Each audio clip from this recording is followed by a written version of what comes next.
What would you do if your roommate started sleepwalking at night and so you decided to start filming it? And when you watch the footage back, you realize that that's not your roommate. This is Scared with Jess, and today's story is about a woman who says that she caught on camera the exact reason why she will never live with another person again.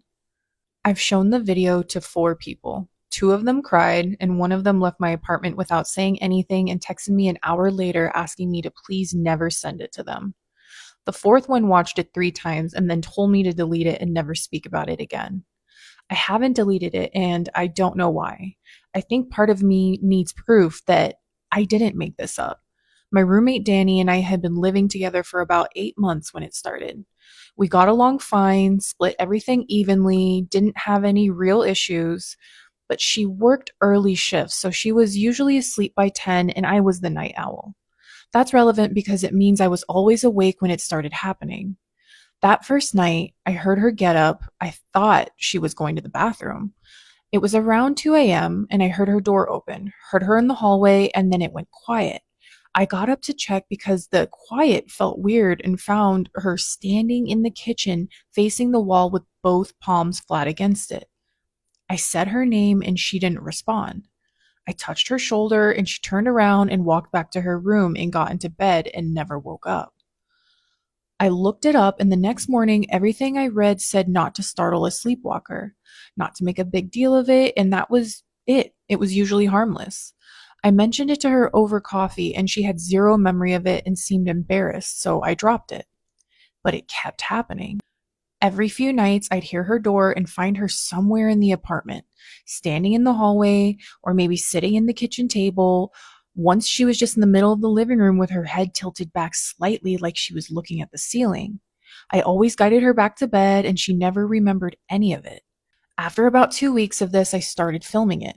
Partly because I thought it was wild and I wanted to show her, partly because I was starting to lose sleep over it and I think some part of me wanted documentation without fully knowing why. The first couple videos were just what I thought I'd been seeing, her standing somewhere and me guiding her back. Weird, but nothing that made me feel sick. The third video is the one. I heard her around 3 a.m. and grabbed my phone before I even got out of bed. I turned on the flashlight and she was in the hallway, which was normal by then, but the way she was walking was wrong. It's hard to explain in a way that sounds as bad as it actually looks on the tape, but I'll try. Danny is a small person, light on her feet, moves kind of quickly in her normal life. What was in the hallway was moving slowly. Each step was deliberate in a way that felt like whatever was moving her legs was having to think about it, and her arms were slightly away from her body, and her head was down. I stayed in the doorway and I kept filming because I was frozen more than anything else. It walked to the end of the hallway and stopped. Then it turned around. She had never turned around before. She'd always just been standing somewhere and then walked back when I had guided her. She had never, not once, to turn around on her own. It stood there facing me for a second and then it raised its head. And then it looked directly at the camera. Not in my direction, not in the general vicinity of the light, at the camera, dead center into the lens. And the expression on her face was not an expression I have ever seen Danny make in the entire time I've known her. It wasn't blank the way sleepwalkers look in movies. It was focused, patient, like it had been waiting for me to come out of my room and was glad I finally did. We stood there looking at each other for what the timestamp says was 11 seconds, but felt like so much longer. Then it smiled. I shut my bedroom door and locked it and sat against it on the floor until the sun came up. I didn't hear her go back to her room, and I don't know when it happened. In the morning, Danny was completely normal. She made coffee, she asked about my plans, and then she was complaining about what she had to do for that weekend. I sat across from her and watched her face the entire time because I kept thinking about that smile and how long it took her face to do it. I didn't show her the video that day. I couldn't figure out how. 2 nights later, I woke up to my bedroom door handle turning. Not rattling, not banging, slowly turning. As far as the lock would let it go and then holding it there. I didn't move. I didn't make a sound. I lay there and watched the handle and it stayed like that, turned as far as it could go for a long time. long enough that I started wondering if I was going to have to watch it all night. Then from the other side of the door, in a voice that sounded almost like Danny, but pitched just slightly wrong, it was too low and too even, and it said, "I know you have it on your phone." I didn't sleep again that night either. I showed Danny the video the next morning, and she watched the whole thing without saying anything. When it got to the part where it looked into the camera, she made a sound I've never heard another person make. This short, sharp exhale like something had knocked the air out of her. She watched it twice more and then handed me my phone back and said she was going to her mom's for a few days. She moved out 3 weeks later. She didn't give me a reason, and I didn't push for one. I think she was just as scared of herself as I was. I've never told her about the door handle or about the voice that I heard. I've thought about it a lot, and I think maybe I'm not supposed to. Anyway, good luck sleeping tonight. So it's one thing when you see something scary, but it's a whole other when that scary thing talks to you. And with that being said, let's jump right into tonight's story. So grab your favorite tea and settle in, and let me tell you another scary story that happened in Appalachia. Because of course, this is Tea After Midnight. This story comes from Abby. I had just finished watching your latest Tea After Midnight episode and your story of you and Eva encountering something that is insanely scary. As you said, the stories you get sent don't have to be about the Appalachian Mountains, but mine does take place in them. I'm Abby, but I'm not going to expose my friend's name in this story for their personal privacy, but I'd love if you shared this story. So I would like to start my story by sharing the setting. This story happened in 2023 and takes place in the Appalachian Mountains. One night I'm laying in bed, staying up late, binge watching a show. It's about 2 a.m. and my dog is sound asleep at the end of my bed.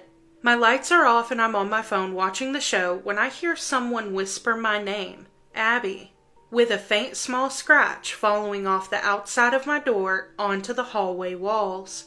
As dumb as I can be, I respond going, "Mom?" or "Bella," my sister, but that isn't her real name. I open my door to see everyone is asleep and no one is in the hallway. I get intense chills but later brush it off. I decided to go to sleep, but I can't shake the feeling that I'm being watched. And mind you, my bed is beside the only window in my room, which is very large, and I didn't have good curtains at the time. Then my dog, who was laying so still at the edge of my full-size bed and sleeping quietly, jumps up faster than the speed of light. For a little foreshadowing of my dog's future actions, this dog is a rescue and is very gentle. And if he saw a ladybug, he would just stare, careless to eat it like others. Now when my dog is standing up, he is in a very still position, just standing, but he is growling directly at my window. I don't want to look at my window at all, so I'm about to pet my dog to see if he's okay, when he sits up in perfect posture and just starts panting. He slowly turns his head directly at me, something straight out of a horror movie. I can tell he is very aggressive in the moment, which is new to me, so I slowly start to back up. When he jumps at me, he grabs my arm and he bites really hard. I'm screaming for him to stop, but he is pulling and eventually breaks the skin. I break free and run to my door, slamming it on him as he claws aggressively at my door. I run to my dad's room holding my arm. I wake my dad up and show him my arm, and he runs downstairs fast. He goes outside to look at my window and sees no one. Then he walks to my room to open my door. He sees my bed made and my dog sleeping peacefully at the edge of my bed. No scratch marks on my door, and I know I didn't dream this because the bite marks remained bleeding on my arm. So I wrap up my arm and sleep on the couch instead. I still don't know what possessed or happened to my dog.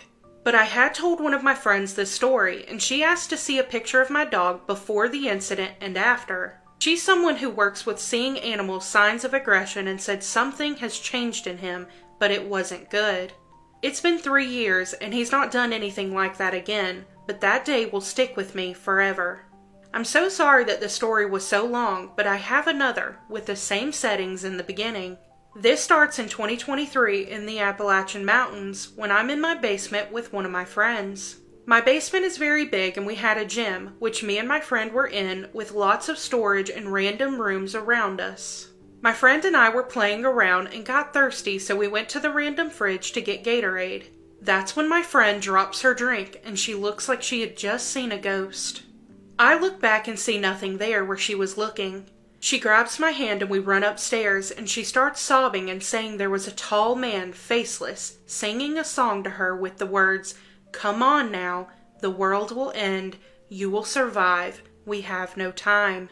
At first I thought she was making this up, so I didn't really care or anything, which was kind of rude of me, but she didn't come back for a while. Then another friend who I never told this story to, and she didn't know my friend, we both never mentioned what happened to anyone.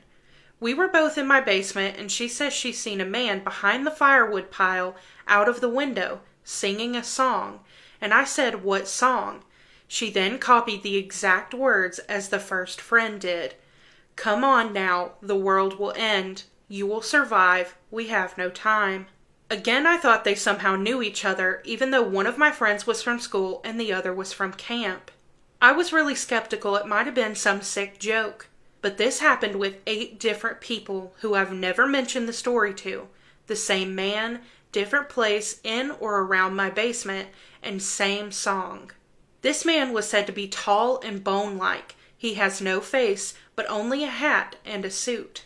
I'm genuinely terrified about this happening after about 10 more times being in the basement with different people and the same stuff continuing to happen. Until 2 years later, I'm walking in the fields with one of my friends who has seen this man. There's a cabin in these fields which I'm aware of, and the whole field is covered in snow. So I'm walking around the cabin when I see footprints of classy boots going into the cabin, which is trashed and abandoned. Well, my friend starts running without saying anything, and I'm like, "Oh shoot," so I start running after her, and she eventually stops and I sit down and go, "What?" She then said, "He was right behind you, but he crawled into the creek when you ran." And let me tell you, right then and there, I burst out crying, bawling my eyes out, because what? So then I stand up and looking back, I see footprints and handprints leading to the creek. So we ran back to my house and made hot chocolate and didn't want to talk about it. And I had still never seen this man. About a year or 2 later, comes to now, today. I'm sitting on the porch with my dad talking about my upcoming birthday, and it's very late and dark outside.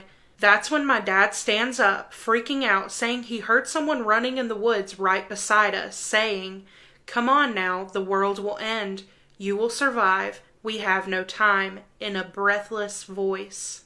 The very first time I've seen the man. I truly don't know what to do or who he is or if he's real, but I'm horrified. That's my story for you, and I'd love to hear your response to this if you're comfortable. But thank you for letting me share, and I wish I could be making these up, but I'm horrified and clueless of what to do right now. Abby, that is absolutely terrifying. But I want to jump back to the beginning where you're talking about your dog being on the bed and is a very gentle dog normally, but you're laying there and you hear something whisper your name, then you hear this scratching from your door following onto the wall in the hallway. That is so scary. But your dog being normally gentle, they're sitting up in an upright, position, looking at the window, growling. But then they look at you, and they attack you. They jump at you and attack you when this dog is normally very gentle. That is so strange to me. So I don't know why that happened. Very scary. And then your dad to come down there and check outside and there's nothing there. But when you come back to the room, your bed's made up. The dog's sleeping peacefully like nothing ever happened. But your arm is still bleeding. But now let's address the man that not only you, but your other friends on different occasions, different people, saw the exact same thing and heard the same song that he sang. I don't know what these lyrics are. Come on now, the world will end. You will survive. We have no time. If anybody in the comments knows what this means, what it's talking about, please enlighten all of us because I'm at a loss. To me, I truthfully don't know what this is, what this being or entity could be. But then also you're outside in the field and it's snowy so you can kind of see the footprints and everything. Your friend starts running, so you start running. And then when you find out what she saw, you literally see the footprints and the handprints leading down to the creek. That is terrifying. I've got chills right now. So, if any of you watching have had a similar experience to Abby, please let us know in the comments. I truly don't know what this is, so if you guys have any idea, please let us know. But that does conclude this episode of Tea After Midnight. If you have any personal scary stories you want to share, I would love to read them, and they do not have to be about the Appalachian Mountains. You can email me at the email on the screen or the email in the caption of this video. But as always, you guys, thank you so much for watching. I hope you have the best night. I love you, and I'll catch you in the next one. Bye. After the Fire stories, where I tell scary stories after the fire has gone out. So grab your favorite snack, your emotional support drink, and settle in, because tonight's story is about someone who broke that rule exactly once. I've gone back and forth on whether to send this because people online make Appalachian stories sound weirdly corny sometimes, and I swear that's not what this is. I grew up in eastern Kentucky, not way out off the grid or anything, but rural enough that you knew your neighbors and you knew the woods behind your house better than the roads in town. My mama used to say all kinds of stuff about the mountains at night, and most of it I took as old people rules. Don't whistle after dark. Don't follow a voice if you can't see who it belongs to. If something calls your name from the tree line and it sounds almost right, go inside and lock the door. I thought it was just mountain folklore. When I was 19, my cousin and I were driving back from a bonfire at maybe 1 in the morning. We weren't drunk. I want to be clear about that because that's always what people jump to first. We were tired though. It was one of those roads that cuts between old woods and a drop off on one side, no street lights, just your headlights and whatever your brain starts inventing in the dark. My cousin was driving. We had the windows cracked because this truck's AC sucked. And about halfway back, we both heard somebody yell my name from the woods on my side of the truck. Not scream, just call it like they knew me. It sounded enough like my brother that my first stupid thought was, why would he be out here? My cousin looked at me and said, was that Eli? And before I even answered, so I know I didn't imagine it, he heard the same thing. Then it said my name again, a little farther up the road this time, like whatever it was had moved without us hearing it move. My cousin rolled the window up immediately and said, don't say anything.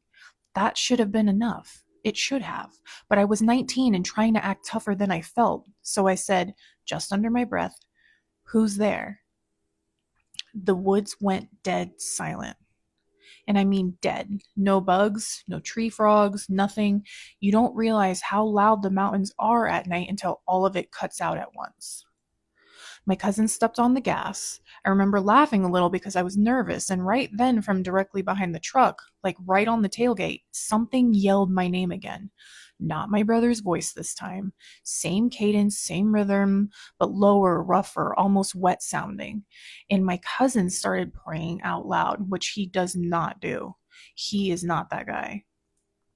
We got to my house and both sat there for a second before getting out, and the porch light was on, and I could see my mom asleep in her recliner through the living room window. Normal, safe, everything fine. I almost convinced myself right then that we just scared ourselves. Then my cousin grabbed my arm and pointed back at the truck. There were handprints all over the tailgate. Not muddy, not bloody, just darker than the paint, like somebody with cold hands had been slapping and dragging their palms all across it. They were too long, that's what I remember. The palms looked narrow and the fingers looked too long. And my mom said we probably brushed against wet branches. My cousin didn't even argue with her, he just left.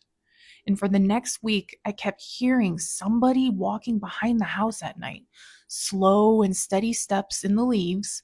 And my bedroom was on the back side facing the woods, and around 2 or 3 every morning, I'd wake up and hear something circle the house once, sometimes twice, never fast, like it was going slowly on purpose. It knew it had time.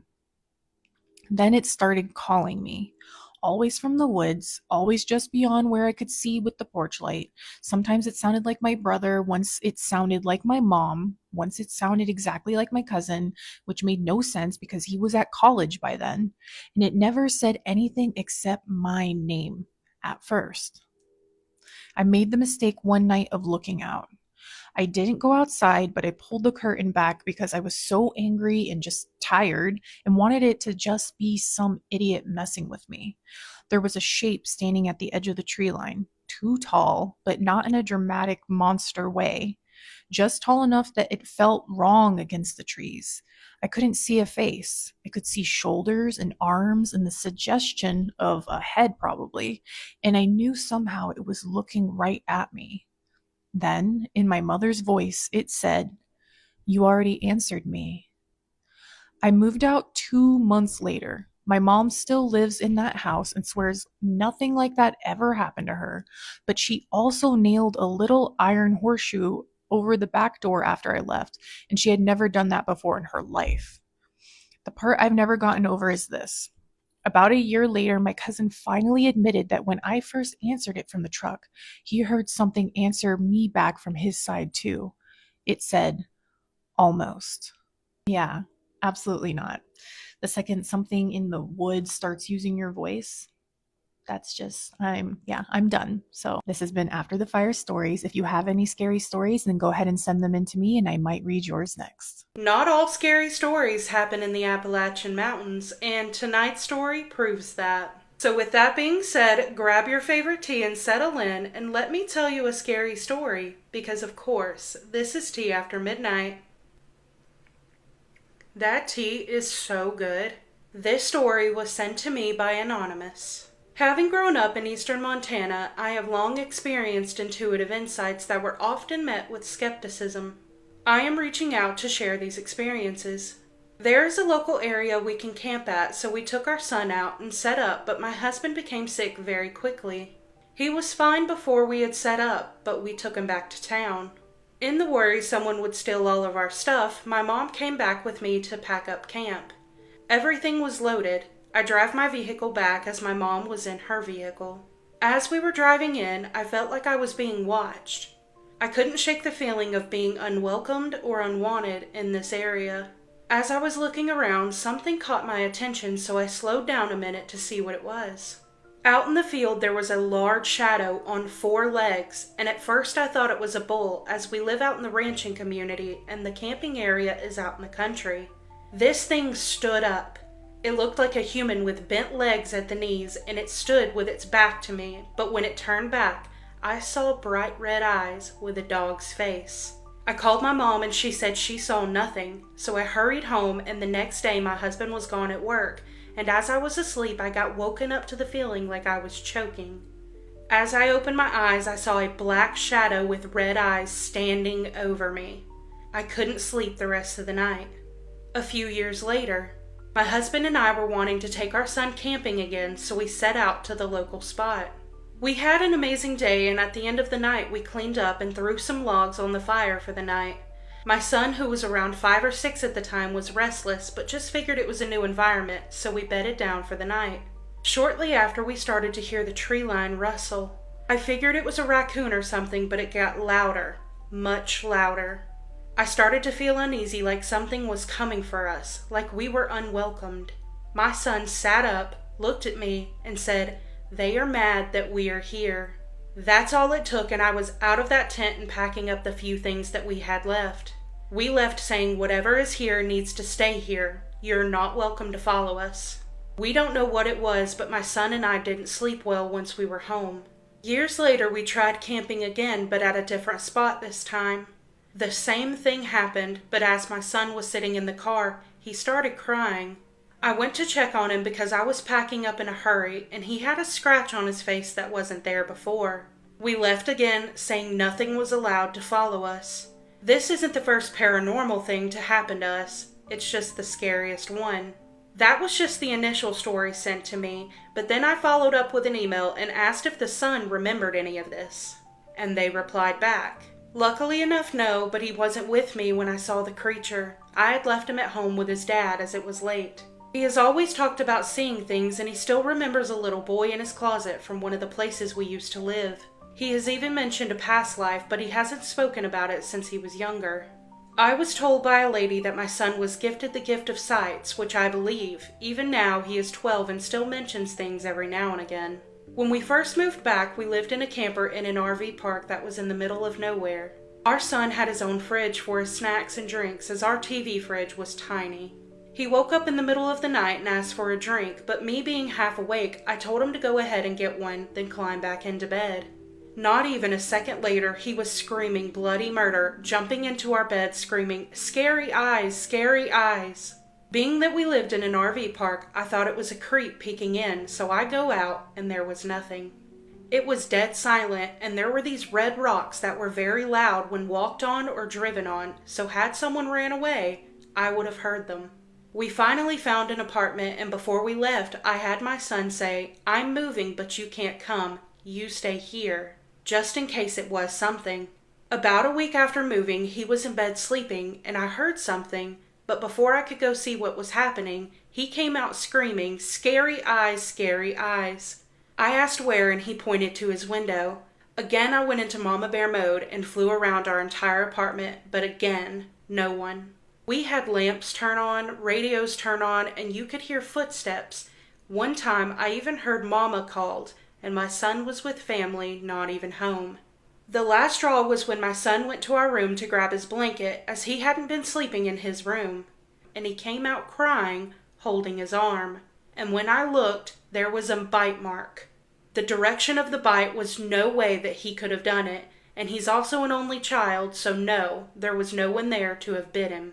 I went and opened all the doors and started reading Bible passages for protection of our home and my son, slowly shutting windows room by room, including doors until we got to his room. I went through the closet in every corner of his room, demanding it to leave and never come back. Everything was calm for a while until we moved into our trailer house, and that's when he started talking about seeing things again. I have bought a new home since then, and we demolished the old trailer after telling whatever it was to stay there and not follow. We haven't had anything in our new home, and we don't normally bring it up as not to attract anything's attention. There is absolutely a lot to unpack here. Not only the first time they went, seeing the thing, going back 2 more times after that, and incidents happening each time that they went, seeing scary eyes twice. I don't know what scary eyes are, and I really don't want to find out, but to me, I'm thinking it maybe was the thing that had the red eyes.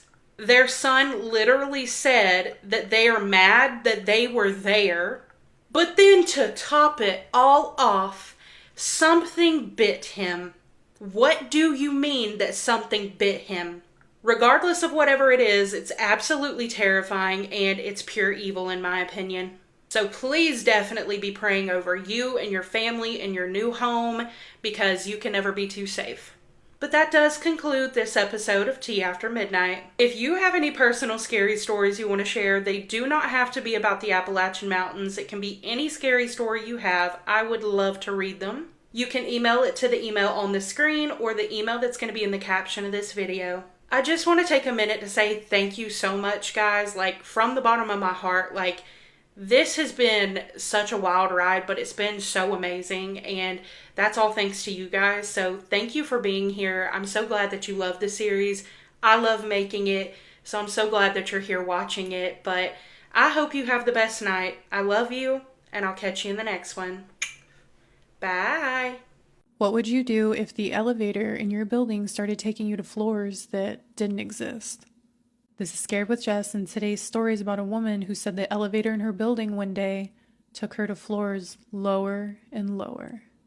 This happened when I was 22 and living in an apartment building downtown. It wasn't fancy, but it was tall enough that everyone used the elevator all the time. Mine was one of those older ones too, with the slow doors and the ugly yellowish light that made everybody look sick. I had gotten home late one night after work, and I remember it was just after midnight and I was exhausted. The lobby was empty, which wasn't that unusual, and I got into the elevator by myself and hit the button for my floor. At first, everything was normal. The doors shut, it started going up, and I was leaning against the wall, half looking at my phone, half zoning out, but not really paying attention. Then the elevator stopped. I looked up because it stopped too soon. It definitely wasn't my floor yet. The doors open, and outside was complete darkness. Not dim hallway darkness, not a light bulb out darkness. I mean pitch black, like the elevator had opened into a space with no hallway lights, no exit signs, nothing. I couldn't even make out walls, it was just black. I stood there for a second, waiting to hear something. Nothing. No voices, no hum from lights, no movement. Then the doors shut again. I remember thinking maybe there had been a power issue on that floor, or maybe the doors had malfunctioned and opened between levels somehow. Even though I don't even know if that makes sense. I was creeped out, but I was still trying to be logical about it. Then it started going up again. It moved maybe one floor, maybe less, and then jerked hard enough that I grabbed the rail. And instead of going higher, I felt it start dropping. Not a full free fall, just moving down. I hit the button for my floor again, and nothing. And then the lobby button. Nothing. It stopped, and the doors opened again. Pitch black. Same kind of darkness as before. This time, I didn't wait. I hit the door close button right away. The doors started to shut, and then right before they met in the middle, something thin and pale pushed between them. Fingers. Long fingers. Not grabbing hard, just sliding into the narrow gap at the last second. And the doors bounced back open because of the sensor, and outside was still just black. I couldn't see whoever the hand belonged to, only those fingers for that split second before they slipped back out of sight. I started screaming and hitting buttons at that point, every button I could reach. The doors closed again, and this time, nothing stopped them. The elevator started moving. Down again. I was crying by then, fully panicking. I had backed myself into the farthest corner and was staring at the doors like that would somehow help. It stopped one more time, and the doors opened. Again, nothing but black. Except this time I could tell there was space out there, not because I could see the floor or walls clearly, but because something shifted in the distance. Something dark moving against the dark. And then I heard it. Bare feet running, fast, slapping against the floor somewhere out there and coming straight towards the door. I hit the close button so hard, then the doors started coming together, and the running got louder, faster, close enough that I could tell whatever it was had almost reached the elevator. The door shut, and a second later something hit them from the other side hard enough to make the whole elevator shake. Then it shot upward, fast. So fast I dropped to my knees. It didn't stop until it reached my actual floor. The doors opened like nothing had happened. Normal hallway and lights. My floor. I ran out and pounded on my neighbor's door because I was too scared to even go into my own apartment alone for a minute. And the next day, I told the building manager, and he acted like I was confused or maybe overtired. He said the elevator had never had any issues like that. A week later, there was an out-of-service sign on it for 2 days. Nobody ever told residents why. I started taking the stairs after that, even though I lived on the 10th floor. And one night, maybe a month later, I was coming in through the lobby when the elevator opened by itself. There was nobody inside, and just for a second, before the doors shut again, I heard barefoot running from somewhere deep in the shaft. Anyway, good luck sleeping tonight. I've learned from living in the Appalachian Mountains my entire life that if you feel like something is watching you, more than likely there is. And with that being said, we're going to jump right into tonight's story. So grab your favorite tea and settle in, and let me tell you another scary Appalachia story, because of course, this is Tea After Midnight. This story comes from Chelsea. The stories I'm about to tell you happened about 8 years ago, but it took place over the span of 2 years. When I turned 18, my best friend and I moved in together. We both felt like we were ready to start our adult lives, so we were looking for a few months for a place to rent. We finally found a house, so my best friend Caitlin went to look at it while I was at work. I told her to take pictures so I could see it when she left. After I got off work, she called me and she was so excited because of how much she loved this house. She sent me the pictures she took, and honestly, I couldn't believe the house was in our price range. It was newly renovated and had a lot of space. We both were really excited, so she texted the owner and told them we would take it, and about a month later we started to move our things in. Walking into the house for the first time, I felt uneasy, but just wrote it off as a new environment that I would have to get used to.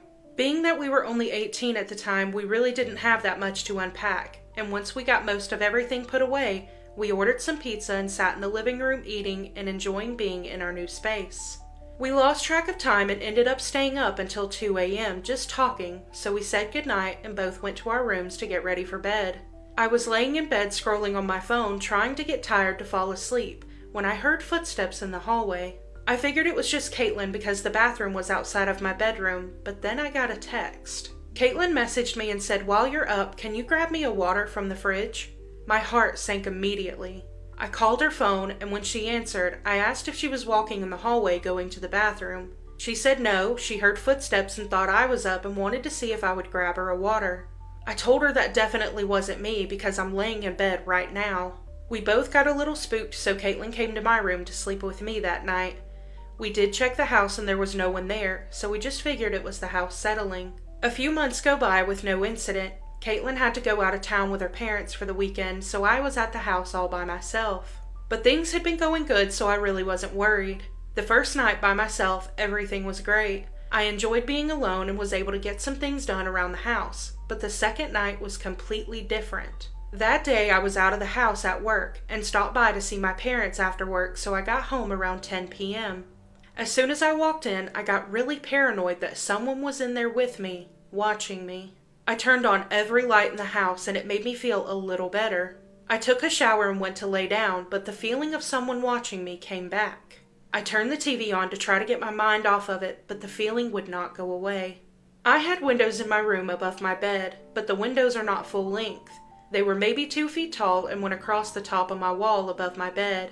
I didn't have curtains on the windows because no one would be able to see into my room if you were standing out there, and I really loved when the moonlight would shine into my bedroom. As I'm laying there watching TV with the feeling like I'm being watched now more than ever, I stood up on my bed and peeked out of the window, but I couldn't see anything. I sat back down telling myself I'm just being paranoid.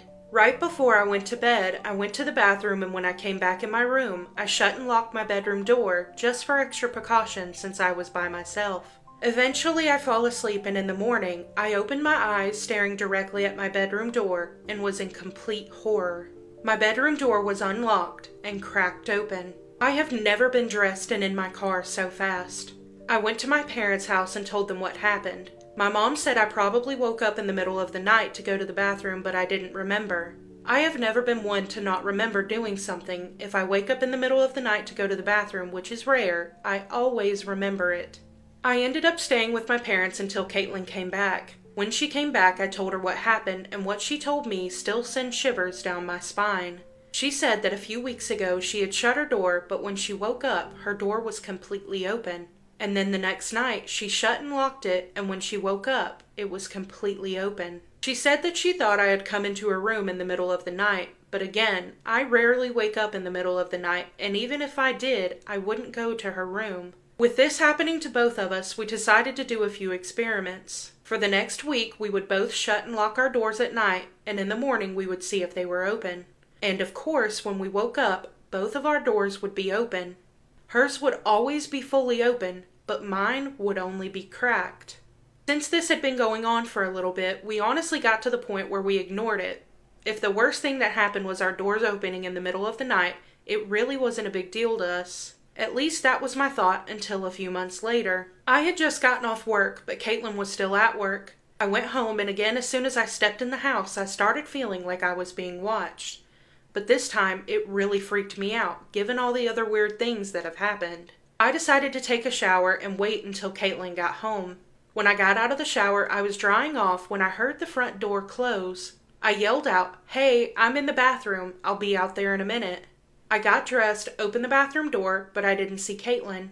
I walked through the whole house and nobody was there. I looked outside and her car wasn't there either. I called her and she said she was running a little late but would be home soon. I told her that I thought she was already home because I heard the front door close and she said she hadn't been home since that morning. At this point, I didn't know if I was making it up in my head or if the front door actually did close. I went back to my bed and just sat there on my phone, waiting for her to get home. As I'm sitting there, I still have this intense feeling of being watched. When you're in my room on my bed, you can look directly out of my bedroom door through the hallway into the bathroom. The doors weren't perfectly lined up, but you could see half of the bathroom while sitting on my bed. I glance up from my phone and my eyes met the door frame of the bathroom, and what I saw gives me nightmares to this day. I see half a silhouette of a man with a bent neck and his full face. My eyes locked directly on his. His eyes were wide but had a yellowish white glow to them, not very bright, but enough to know it wasn't normal. The pure evil that I felt in that moment still haunts me. I was frozen in fear and couldn't move. That's when my bedroom door slammed shut. I was still sitting on my bed, and there was absolutely nothing that could explain what I saw in the bathroom and how my door slammed shut. I practically flew to my bedroom door, locked it, and pushed my dresser in front of it. I called Caitlin, hysterically crying, telling her about what I saw, but as I was describing what I saw, I could tell she became uncomfortable. Her tone shifted from her normal bubbly personality to cold and protective. She told me to stay there and that she was coming. She got there in about 10 minutes, but to me, sitting in that room by myself with whatever that was in my bathroom felt like an eternity. I heard the door open and Caitlin's voice calling out to me. I opened my bedroom door and she came in, hugging me. I sat on the floor with her crying for a good 5 minutes before I could even talk about what happened. Once I could actually string together a sentence, she hugged me tighter and said, "It's okay. You don't have to tell me. I know what you saw, because I saw him too."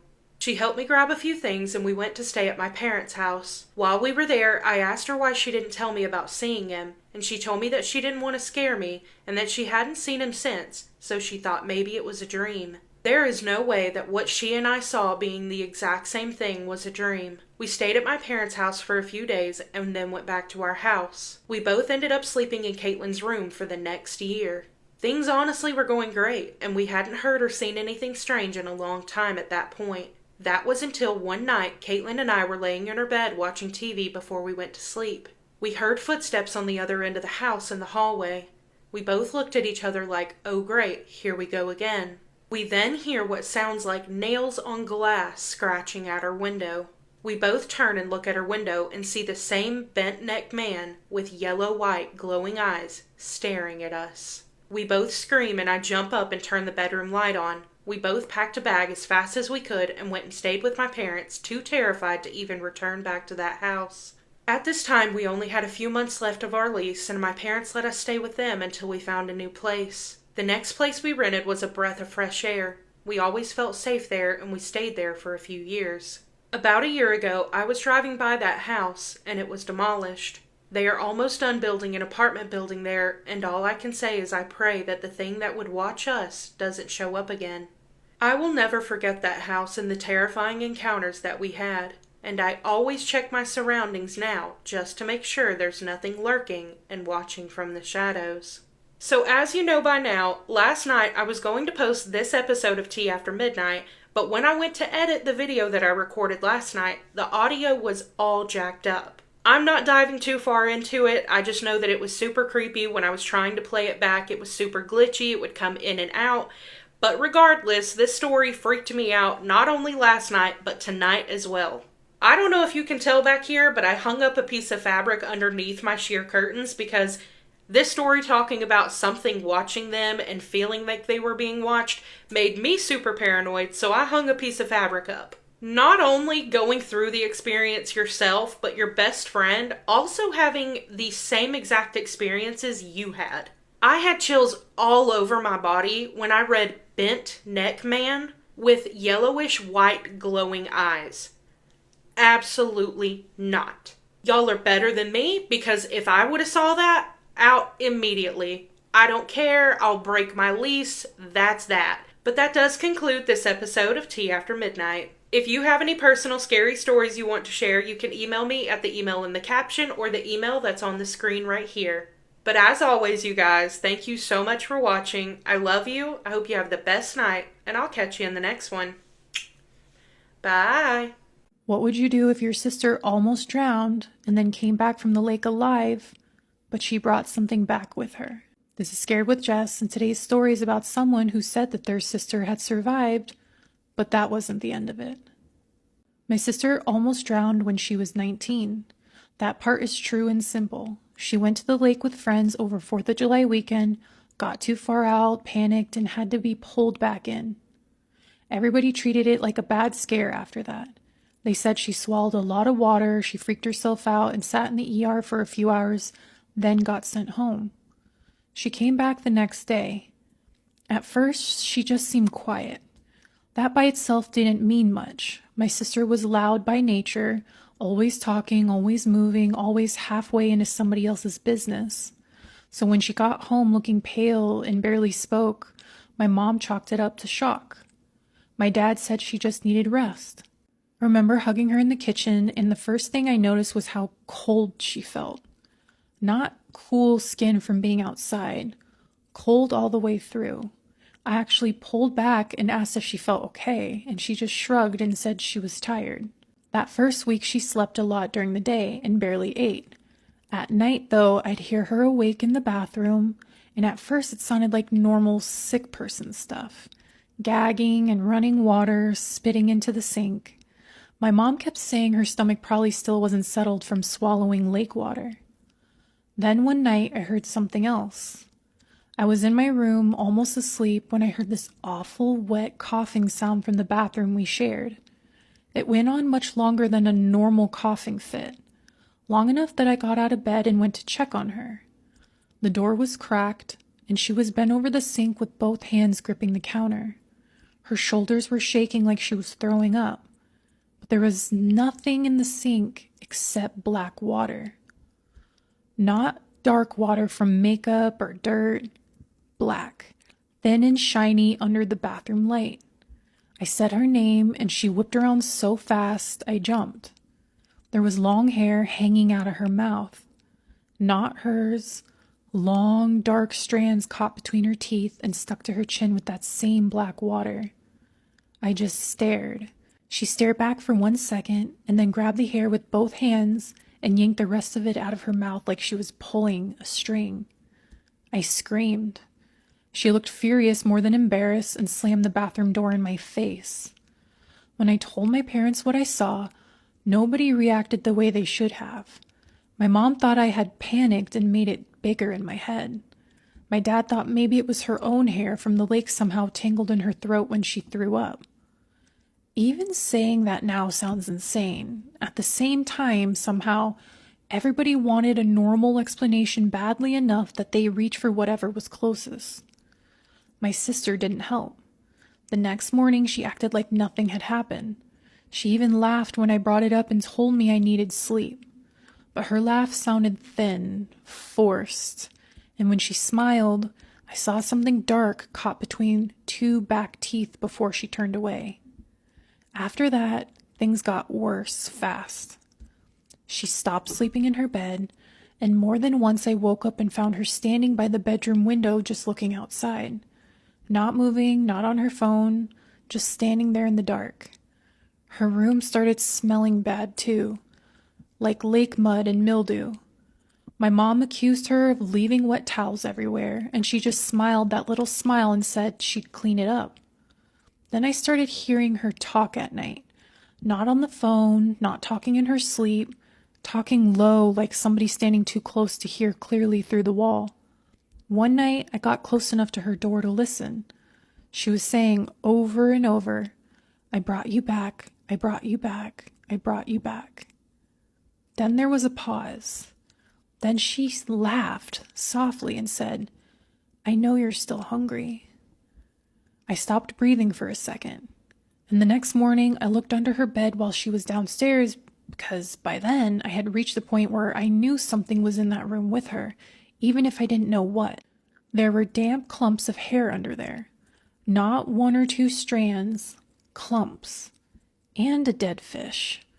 Not a whole big fish, more like something half rotted and dragged in from the lake, already smelling bad enough that I gagged. I told my parents again, and this time my mom finally got scared. They tried to make my sister go back to the hospital, but she refused. My dad physically reached for her arm and she jerked away so hard she knocked a kitchen chair over. I had never seen her move that fast. And that same night was the worst one. I woke up because I heard water dripping, steady and slow. I sat up and realized the sound was coming from my bedroom floor. My sister was standing at the foot of my bed. Her night clothes were soaked. Water was dripping off the hem and pooling onto the wood.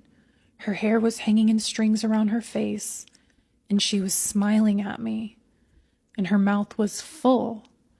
I didn't understand what I was looking at for a second. It looked more like hair jammed between her lips until she opened them wider, and I saw it wasn't only hair. It was weeds. Mud, something pale caught between her teeth that looked too much like a part of a small fish spine. Then she leaned her head to one side, and black water started running out of her mouth onto the floor. I started screaming for my parents. She came toward me then, fast. Not lunging exactly, more like she folded down over the bed in a way that made my whole body lock up. Her hands landed on the mattress by my legs, and her face got close enough that I could smell the lake on her breath.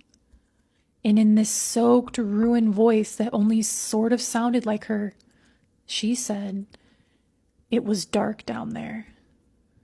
My dad hit the bedroom light and she jerked back so hard she nearly fell. My mom was right behind him, and all three of us were yelling at once. My sister backed into the wall, still dripping, still smiling, and then suddenly she looked terrified, like she had just woken up somewhere unfamiliar. She started crying, real crying this time, sobbing hard she couldn't stand up straight, and my parents got her to the hospital that night. She stayed there for almost a week. I never got a clear answer about what they thought was going on. My parents kept it vague. Stress, trauma, some kind of episode. They changed the subject every time I asked for specifics. All I know is this. When my mom and I went back into her room the next day to bag up clothes for her, the carpet by the bed was still damp. And under the bed, where I had seen the fish before, there was a line of wet hair leading all the way to the wall, just stopping there, like whatever had been hiding under the bed had finally gone back to where it belonged. My sister came home quieter after that, different, but more like herself than before. She never talked about the lake, she never talked about that night, and she moved out the next year and now lives 3 states away. We still talk, but there are things I can tell she does not want me bringing up. And I don't either. But sometimes when a sink gurgles in the middle of the night, I still think about the sound of her pulling that hair from her mouth. And I still won't go near that lake. Anyway, good luck sleeping tonight. I'm gonna be real honest with you. If I hear something running at me and I can't see it, I am packing my things and moving immediately. So with that being said, let's jump right into tonight's story. So grab your favorite tea and settle in, and let me tell you another scary story, because of course, this is Tea After Midnight. This story comes from Kay. Hi Savannah, I'm a huge fan of your TikTok series, and I figured I would share some stories of my own. This is going to be a long email with multiple stories, so feel free to break these up. I really hope you post about them because I'm curious what everyone thinks is going on within my house. I grew up in a historic neighborhood in Ohio. My house is 101 years old, and I'm typing this email sitting in the living room of said home. Growing up, I always had uncomfortable feelings at night, but never noticed anything crazy. That is until I was in 6th or 7th grade. I distinctly remember being home alone, watching TV with my dog snoring next to me on the couch. It was a snowy evening, and it's worth noting that we have bells tied to the back door, so when the dog wants out, she can ring them. Suddenly, I heard the bells ringing frantically. Mind you, my dog is right next to me. Then I heard footsteps leading into the kitchen and the distinct sound of the pantry door slamming shut. I am so scared that I think someone broke into our house. I grab a pair of scissors and run to hide. When my parents came home, they found me hiding, and I explained everything. My dad went to check on the door I assumed the intruder came in through, and what he said next was terrifying. "Kay, there's no footprints in the snow." I ended up assuming my imagination was running wild because I enjoyed watching spooky shows. However, one day a few years later, I asked my sister when we were home alone if she ever noticed anything unusual about our house. I was not prepared for what she told me. The first thing she did was tell me to be quiet and that we should go get food. On the way to the restaurant, she told me that we can never speak about the things that happen while we were actively in the house. She said she always noticed that things get worse after she does. She then went on to tell me a few of the creepy things that have happened to her. I am going to directly quote from a submission she sent to another online spooky storyteller. "Let me start off by saying I'm not sure if my house is haunted or just a place where things pass through ever so often. I have distinct memories of my childhood of blinds shooting closed on their own in periods of time where things were normal. The biggest and spookiest set of ghost happenings happened about 4, now 5 years ago, during my senior year of high school. It started when I was up late working on a school project. My twin brother came to tell me he was going to bed, and he walked out of the kitchen where I was. A few minutes later, I heard the distinct sound of the footrest of the recliner being snapped down. I assumed it was my brother and that he had sat down for a sec. I go and check, and yep, he went to bed 10 minutes prior to when he told me. I assumed if I didn't address it, it would just stop, right? Wrong. The next week, I'm at the side door waiting to walk out to the car, where my brother was waiting to go meet my parents for dinner. As I open the door, I hear something sprinting through the kitchen towards me. I make terrified eye contact with my brother that clearly conveyed my inner monologue of fear that an invisible boogeyman was about to run me down. I finally came to my senses and slammed the house door. Some time passes and it's now the very end of October if my memory serves me correctly. Buckle up because this is where it gets real. I need to describe what the layout of our house is like for you to properly visualize what comes next. Our kitchen has a back staircase that links up to the main staircase. It's super steep and runs right up to the dishwasher so we don't use it. It's just storage space where we keep kitchen appliances and beverages. The base of those stairs is directly adjacent to the countertop that has the dishwasher, the oven, and the sink. So I'm at the sink washing some pans from dinner late at night. I'm the last one awake. Out of my peripheral vision to my left, I can clearly see that staircase. I see a very clear shadow figure bent down with its hands on its knees, head cocked all the way to the side, staring at me. Well, I was not cool by being perceived by this spooky figure. I turned to confirm what I was seeing, and it's gone. I know this wasn't a trick of the light because this was a solid figure. I was so sure that I thought for a fact one of my siblings was playing a prank on me, but now there was nothing there. Weirdly enough, after that, everything stopped for a while. My younger sister, me, who's sending this email, started to experience things though, like her foot being yanked while sleeping at night after I went away to college. I try not to think about that when I go home and sleep in our shared room.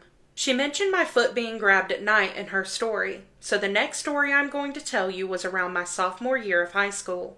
I was up late into the night after my parents had went to bed. Suddenly, I heard the distinct sound of metal scraping across the kitchen floor. Me being the first to debunk things, I went into the kitchen and found my dog's water bowl across the kitchen from where it usually is. Thinking it was just my dog who pushed it, which she has never done, I called her name. She ran downstairs, meaning that she was upstairs with my parents the whole time. I was so spooked that I called my sister and told her what happened. It is also worth noting that this is the same dog that would stare into empty corners in our house and growl. The final story I will tell you is the most recent encounter I've had. 2 years ago, I was up late again playing video games with my friends. It was around Christmas time, so we had our Christmas tree up. To turn on the Christmas tree lights, you have to step on this little red button. I found one online in case you're confused by that description. I was going to go to bed, so I went to turn the lights off. When you step on it, it makes a very distinct click. I stepped on it, it clicked, and the lights turned off. I turned to walk away, and about 5 steps away, I heard click. Scared out of my mind, I turned around, and sure enough, the Christmas tree was turned right back on. I turned the lights back off and ran upstairs to bed. I agree with my sister that things aren't consistent in happening. My dad is skeptical about our house being haunted. However, even he has a story where he thought he saw a figure lying on our couch at night before realizing everyone in the house was upstairs. I have never told my sister my theory about why things only really seem to happen consistently to us. Things only happen to my sister at first. However, when she started being out of the house more often during high school and eventually moved away for college, it seemed as if it moved on to me.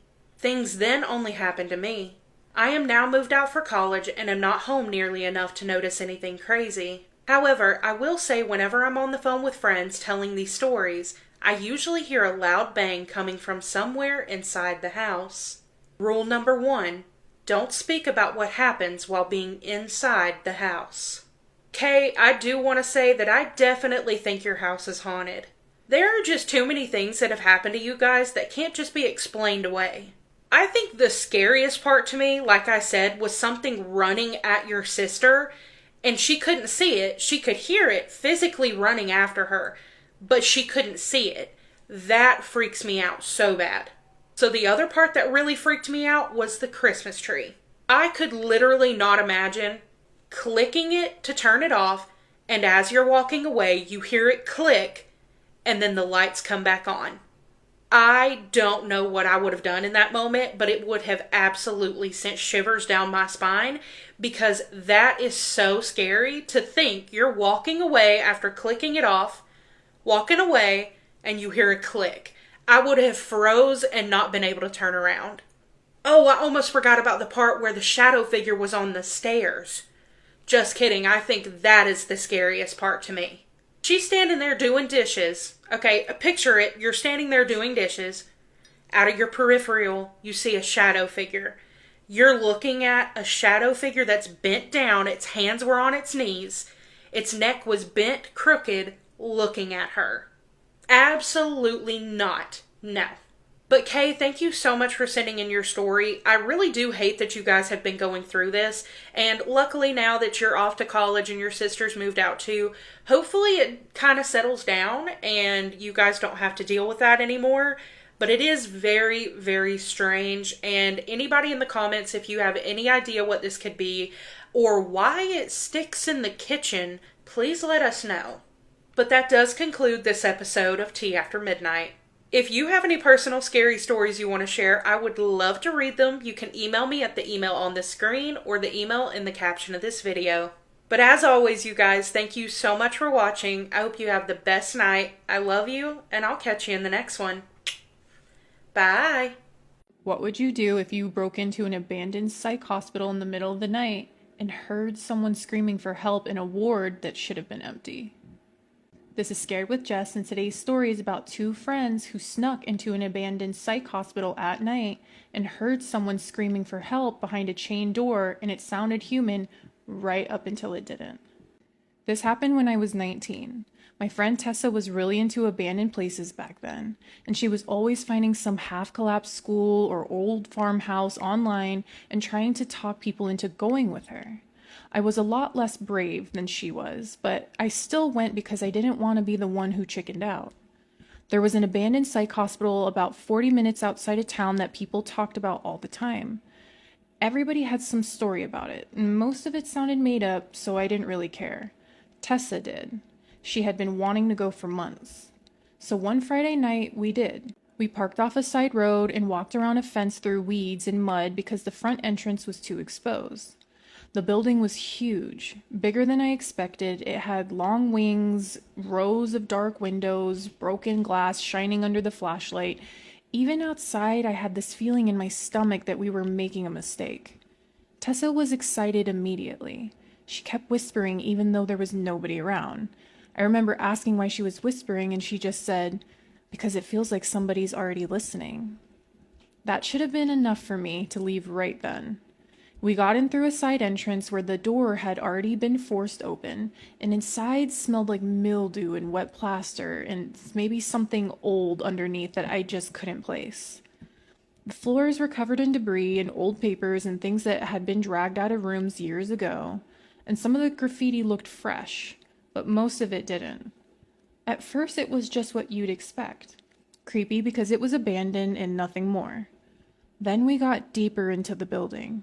One of the hallways looked different from the rest. It was still filthy, still falling apart, but not as trashed, less graffiti, fewer broken doors. At the end of it were these heavy double doors chained shut. There was a sign beside them, half peeled off, but you could still make out enough to know it said something about the ward being closed. Across one door in black paint, somebody had written, "Do not open this." Tessa laughed when she saw that. I didn't. And the air felt so strange down that hall. Not colder exactly, just wrong. I had a horrible feeling. Like everything got muffled. Our footsteps didn't sound right. Even our breathing seemed quieter than it should have been. Tessa walked straight up to the doors and shined her flashlight through the little square wired glass window. She said, "I think there's another hall back there." And right then, we heard screaming. Not off somewhere else in the building, right behind those doors. A woman screaming so hard it sounded like her throat was tearing. It hit me so fast my legs actually went weak. Tessa grabbed my arm and I grabbed hers right back. The screaming kept going and then turned into words. "Help me." I remember that so clearly, I hate it. Then again, louder this time. "Please help me. Please open the door." Tessa said, "Oh my God, there's somebody in there." And for a few seconds, I believed that too. I really did. My brain immediately went to maybe somebody had gotten trapped back there. Maybe there were squatters. Maybe somebody was hurt. But Tessa moved closer to the glass and I followed because if there really was a person behind that door, what were we supposed to do? Just walk away? She said, "Hello?" And the screaming stopped. Not faded out, not slowed down, just abruptly stopped so completely it felt like the whole building had gone deaf. We stood there listening to nothing. Then the voice came back. It was the same voice and the same woman, but it was calmer now. Too calm. It said, "You fell for it." I felt every hair on my arm stand up at once. Tessa lifted her flashlight higher and stepped right up to the window. I said her name quietly because all at once I did not want anything behind that door to know exactly where I was standing. She leaned in and looked, and at first she said, "I can't see any," and then she cut off. Her whole body locked up. I moved to the other little window and looked through. There was a face pressed against the glass. I did not see it come forward. There was nothing there 1 second, and then it was right against the window. It was smiling. Not a person smiling in a bad situation, and not a creepy grin like somebody messing with you. Its mouth was stretched wide in a way that made the skin at the corners look too tight, like it should have been torn, but at the same time it was still making that horrible crying sound. Tears were running down its face, or something that looked like tears, and the whole face was wet. The eyes were open so wide I could see too much white around them, and they were fixed right on us, not blinking and not moving, just staring at us. Then it started saying, "Help me" again. Still smiling and still crying. I don't know if it was really a woman anymore. I don't think it was. Tessa dropped her flashlight and the beam spun across the floor and it hit the bottom of the doors. In that light, I saw something else. There were fingers curled around the gap under the door. Too many. Or maybe not too many. Maybe just bent in a way that made them look wrong. Long and pale and pressing against the floor like whatever was back there was too low to the ground. Then the thing behind the glass laughed. The smile never changed and the crying didn't stop. It just started laughing through it. That was when we ran. I didn't grab anything, not my flashlight, not Tessa's, nothing.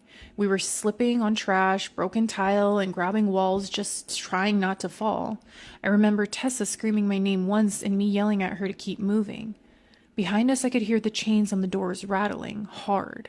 Not like someone shaking them with their hands, like something was hitting the door over and over from the inside. Then the laughing got louder. Not normal louder, like it was catching up in the hallway. I looked back once and I wish I hadn't. The doors were still shut and still chained, but through one of the little glass windows I could see the face again, and now it was pressed so hard to the glass that the skin looked flattened. One eye was crooked from the pressure. and the mouth was still open, and it was laughing now instead of crying. And one hand was up by the glass, but the fingers were way too long. We got out through the side entrance and didn't stop until we were back at the car. Tessa locked the doors and then threw up between her knees before she could even get the key in the ignition. We sat there for a while, both shaking so hard neither of us could talk right. I asked if she saw the fingers, and she just started crying again. We never went back. The part that got worse later was what we found out. Tessa told her older brother because she wanted somebody to believe us, and he knew somebody who had worked maintenance there years before it closed. According to him, that ward had been sealed off long before the hospital fully even shut down. Not just locked, sealed. As in, there shouldn't have been open space behind those doors anymore. Parts of it had been filled in after some structural issue. I asked Tessa what happened to the video she took. She said she watched part of it once and then deleted it. I asked what was on it. She said you could hear the screaming, you could hear the begging, you could hear the voice say, "You fell for it." And right before we started running, when her flashlight hit the bottom of the door, there was another voice under the crying, lower and closer, right by her phone. It said, "Stay. I don't go in abandoned places anymore. I don't care if people think that makes me dramatic. Some things sound human because they know that's what makes you come closer." Anyway, good luck sleeping tonight. Whenever I hear the words Appalachian Mountains, by myself, and at night, I just know it's going to be a scary story. So let's jump right in because tonight's story, all of that happened. So grab your favorite tea and settle in, and let me tell you another scary Appalachia story, because of course, this is Tea After Midnight. This story comes from AJ. My name is AJ, and here's what happened when I was 18. My family owns a small portion of land that's a part of the Appalachian Mountains. It's roughly 23.5 acres, and it's been in the family for a long time. I've been going since I was a baby every year, during spring and fall time especially. But ever since one night I went by myself, I will never go again without someone. My family's land has several family members' ashes spread on it, and one of which is my grandmother. Since her passing, anytime I would get upset, I would go and talk to her where her ashes were spread because it felt as if she was still with me. My grandmother was my best friend, and I just missed talking to her. I've gone numerous times by myself to speak to her, but this night was different. This day in particular, I was having a rough time, so I decided it was time to go sit with her since it had been a while. It was late fall and roughly 10 p.m. when I left my house to go to the land. On my way up the mountain, I smelled this awful rotting smell, but of course thought it was a dead animal. As I was driving, I was looking along both sides of the road and didn't see one, but assumed an animal was dead somewhere in the tree lines. I pulled up to the property and unlocked the gate, but before I got out of my car, my radio was going static. I didn't think anything of it because it's a mountain, so there are spots where it will go in and out. I got out and unlocked the gate to head into the property. When I got back in my car, I swore for a minute there was a shadow sitting in my back seat when I looked in my rearview mirror, but when I turned around, it was gone. I was starting to get anxious, but it's nighttime, so I brushed it off against my better judgment, thinking my eyes were playing tricks because I had been crying. Heading into the property again, my radio was going in and out, so I turned it off and continued to the opening where we have a fire pit and spots for our tents. When I got to the spot where my grandmother's ashes were spread, I parked and left my car running with the headlights facing me so I could see and sit down with her. I just started talking and was crying, telling her everything going on in my life. After a while, I heard screams, and again, trying to be logical, I thought it was a fox cry because of how high-pitched and far it was. After a while, I started to get a feeling like I was being watched, and the smell of dead animals started getting stronger, coming from the main road, so I was getting ready to leave. I looked down at my phone and realized I had been there for hours talking, and now it was roughly 1:30 a.m. I started to say my goodbyes, told her I missed her, and when I stood up, I looked into the trees, and there she was. My grandmother, standing by one of the bigger trees to the right, roughly 30 feet away. For a split second, I felt pure happiness and wanted to run towards her, but immediately realized it couldn't be her. I just felt pure terror. She then smiled, and that's when it clicked. It wasn't her. Not only because she'd been gone for years, but her features were off, and when she smiled, I just knew something was trying to be her. It's like the moment I realized whatever it was could tell, and her features started to change from human to animalistic. It looked like her still, but her eyes glowed and flickered in the light only the way an animal's do. Her smile was filled with rotted, jagged teeth, and the dead animal smell was so heavy in the air, I started feeling sick to my stomach. Her eyes locked on mine, still smiling. I watched her pull herself behind the tree. She was gone, and I was locked in fear because all of a sudden I heard something in the distance and heavy running sounds through the woods. I ran so fast to my car, and when I got in, I locked my doors and was trying to find my phone, but quickly realized I left it where I had been sitting. I started sobbing because I did not want to get out to go get my phone, but I had to so I could record myself in case something happened. I took a deep breath, opened my car door, bolted to the spot I'd been sitting, quickly found my phone, and when I got up to turn to my car, there she was. I saw her standing the same distance away from my car, but behind it. Still smiling and eyes staring into me, she started mimicking me. I was too afraid to run and didn't blink, even with the headlights beaming, out of fear she would disappear. As I slowly walked to my driver's side door with my eyes locked on her, she slowly made her way to my passenger side, making a step at the same time I did. We were face to face and up close. I could see her rotted flesh like skin, and it was saggy, eyes almost bulging out of her head, locked on me. Her teeth were thick, jagged, and thorn-like, and it looked like she had a thick liquid coming out. The smell was so pungent that the best way I could describe it was death. I was staring at what I can best describe as the most malevolent and vile thing that no longer looked like her, and she was way taller now, too. Still staring, I slowly reached for my driver's side door handle, and out of the corner of my eye, it was reaching for the passenger handle. I swung my door open, jumped in my car, slammed the door, and tried driving off, but my car would not go. It had been running for a few hours and now doesn't want to go. I started sobbing hysterically because my radio was going from low to high, static, in and out. I turned my phone on and started recording, screaming, saying my full name and saying if anything happens to me, I did not run away, and there's something with me, please just leave me alone, something is here. Just screaming for it to stop and to let me go, all while trying to get my car to go after shifting in and out of drive because it would simply not drive off.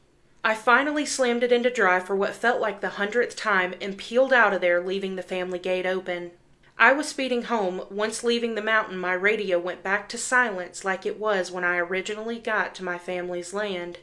I'm now 24 and absolutely refuse to go to the land by myself and have taken several precautions with whatever seemed to attach itself to me. To this day, I haven't seen what I saw that night, but I always feel like something is watching me, and when I do stay the night on camping trips, I always wake up around 2 or 3 a.m. hearing screams. Several other family members have had encounters here, but not like this. This one will haunt me forever. I truly think if I hadn't locked my doors prior to getting out, something would have happened because my driver's side was the only one unlocked when I got out to get my phone. I have the recording on my phone somewhere of me in my car freaking out, and remember when I showed my boyfriend, now fiancé, a couple days after the instance. He paused the video because he saw a quick white flash behind me, and you just see a blurred, slim, and tall grayish-white figure running past my driver's side. To this day, I haven't gone back to talk with my Nan alone, especially at night, because of whatever it was that took her form. I've had several encounters, but nothing like this, and hopefully never encounter it again. So there was just a little bit more to the end of this email. They were basically just saying thank you for me reading their story, but also based on the research that they've done, they think they saw a flesh pedestrian, if you will. And honestly, I have to agree. It's either that or a mimic, but either way you go, it's equally as terrifying. I truly don't know what I would do in that situation if I was out there at night by myself and no one's around. So what do? Like, you're just sitting there and you see this absolutely terrifying creature type thing that is taking the form of your grandmother. It's just beyond me. That is so scary. I'm just so glad that they were okay and they made it out of there safely. But the car not starting at the end, I don't even know. I don't even know. I'm so glad that it eventually started, but it seems like every single time something bad's happening, you need to get out of there as fast as possible, the car won't start. But AJ, I just want to say thank you so much for sending your story. That is utterly terrifying, but I'm so glad that you made it out of there safely.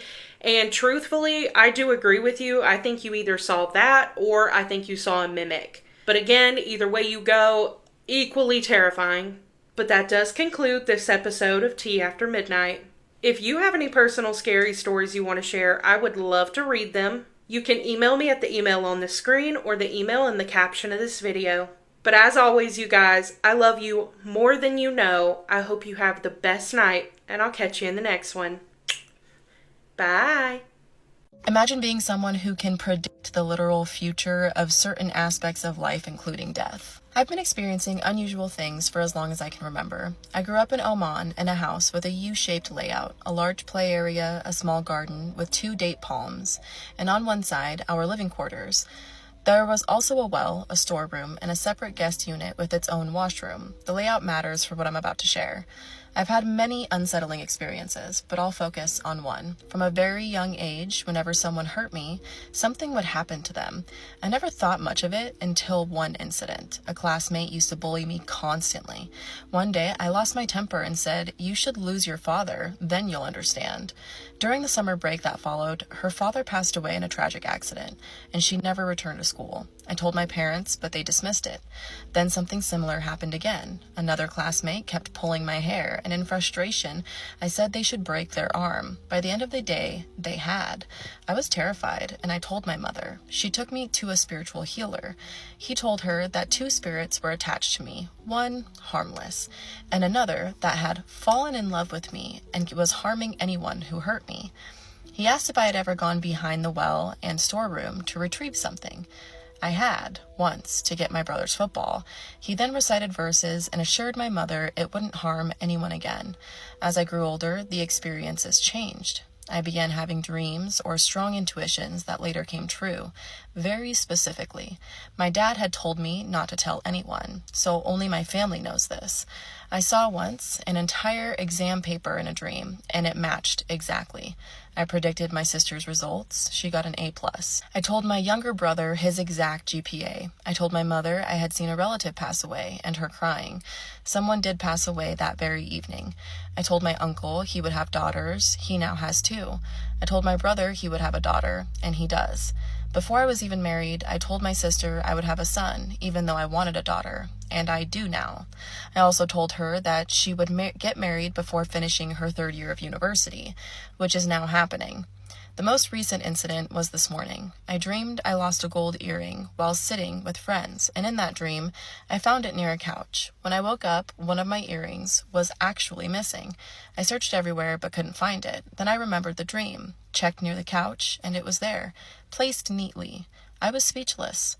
Later that morning, I picked up my phone to call my mother but accidentally opened Instagram instead. I saw your post and felt compelled to share this. I know this may not be the usual kind of paranormal story you cover, but it genuinely unsettles me, and I didn't know who else to tell. Thank you.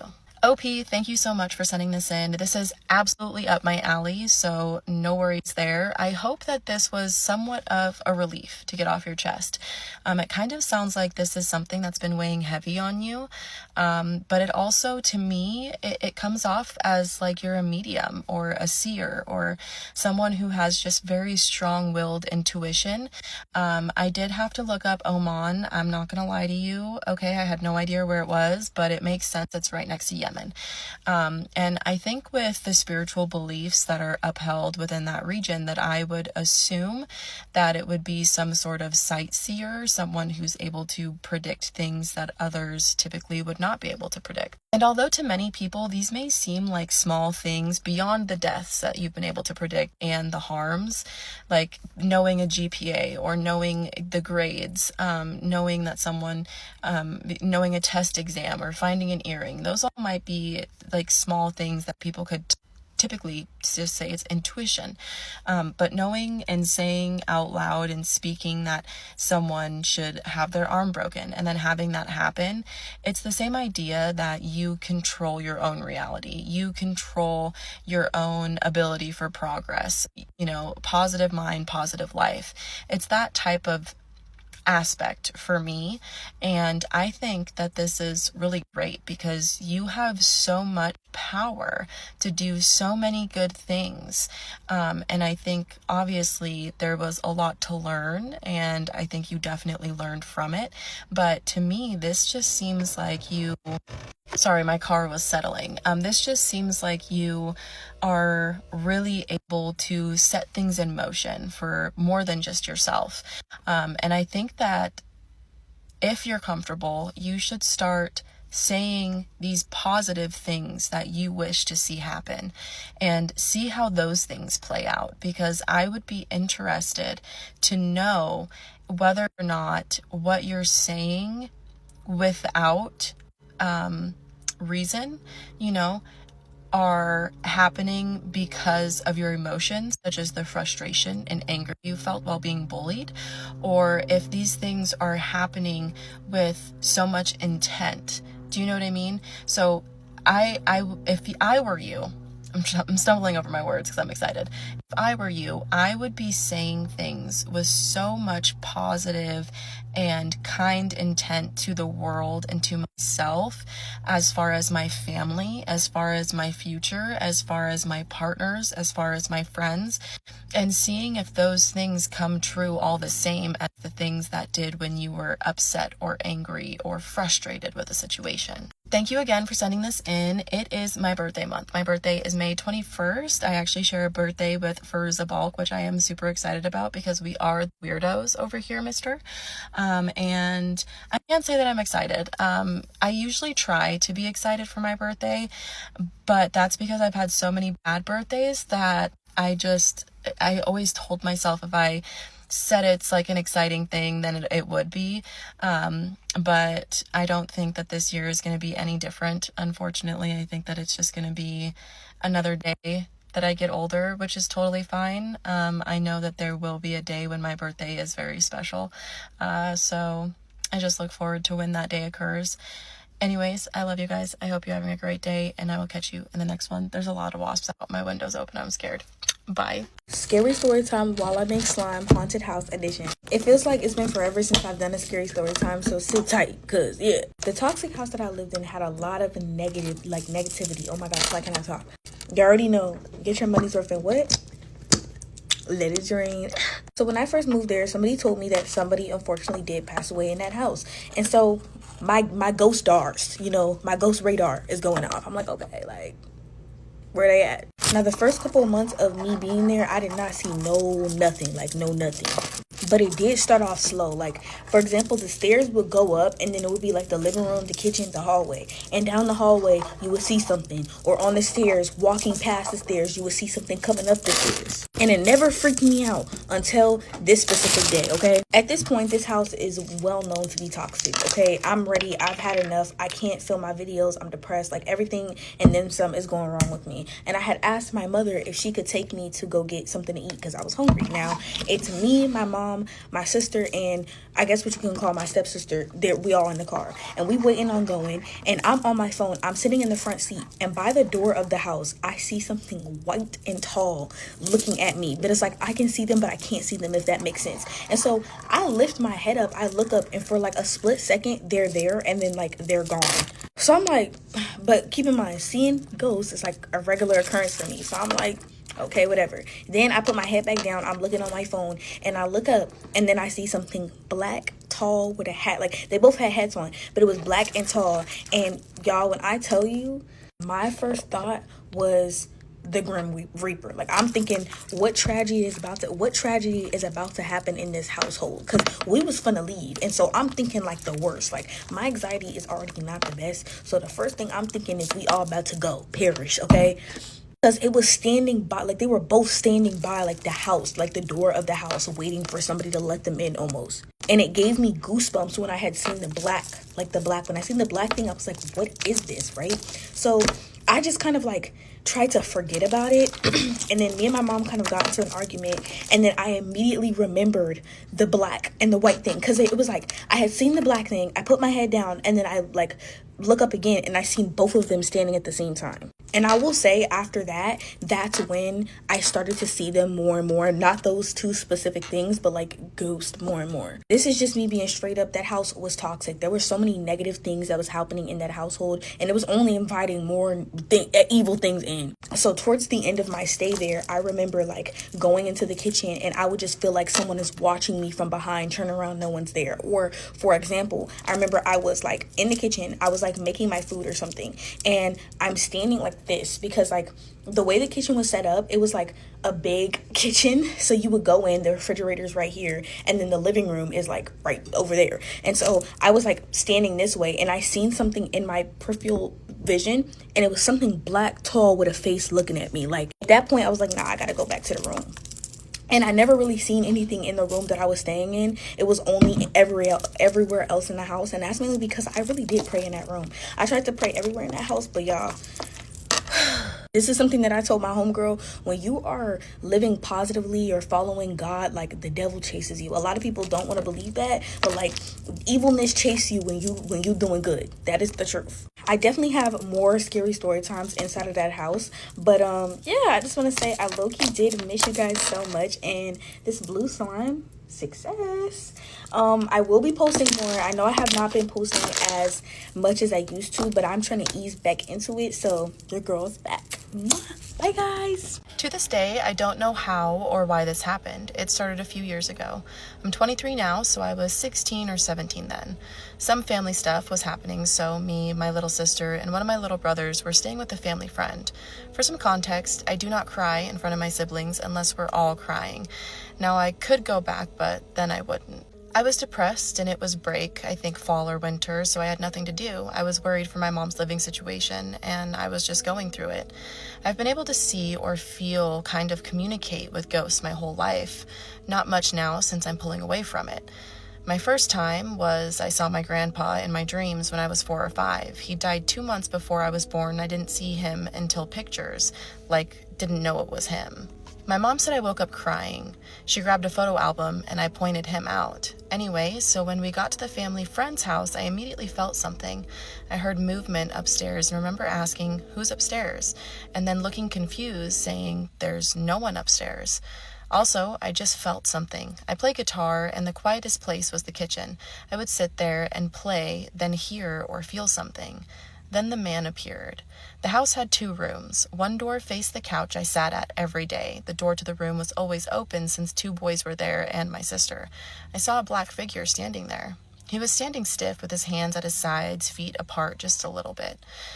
Times he had a colored aura around him, sometimes nothing at all. He stood there every day. I was the only one who could see him. The friends we lived with always argued, and it felt like he was adding to this anger, or feeding sometimes. Later on, I found out it was like a guilty feeding. I don't know.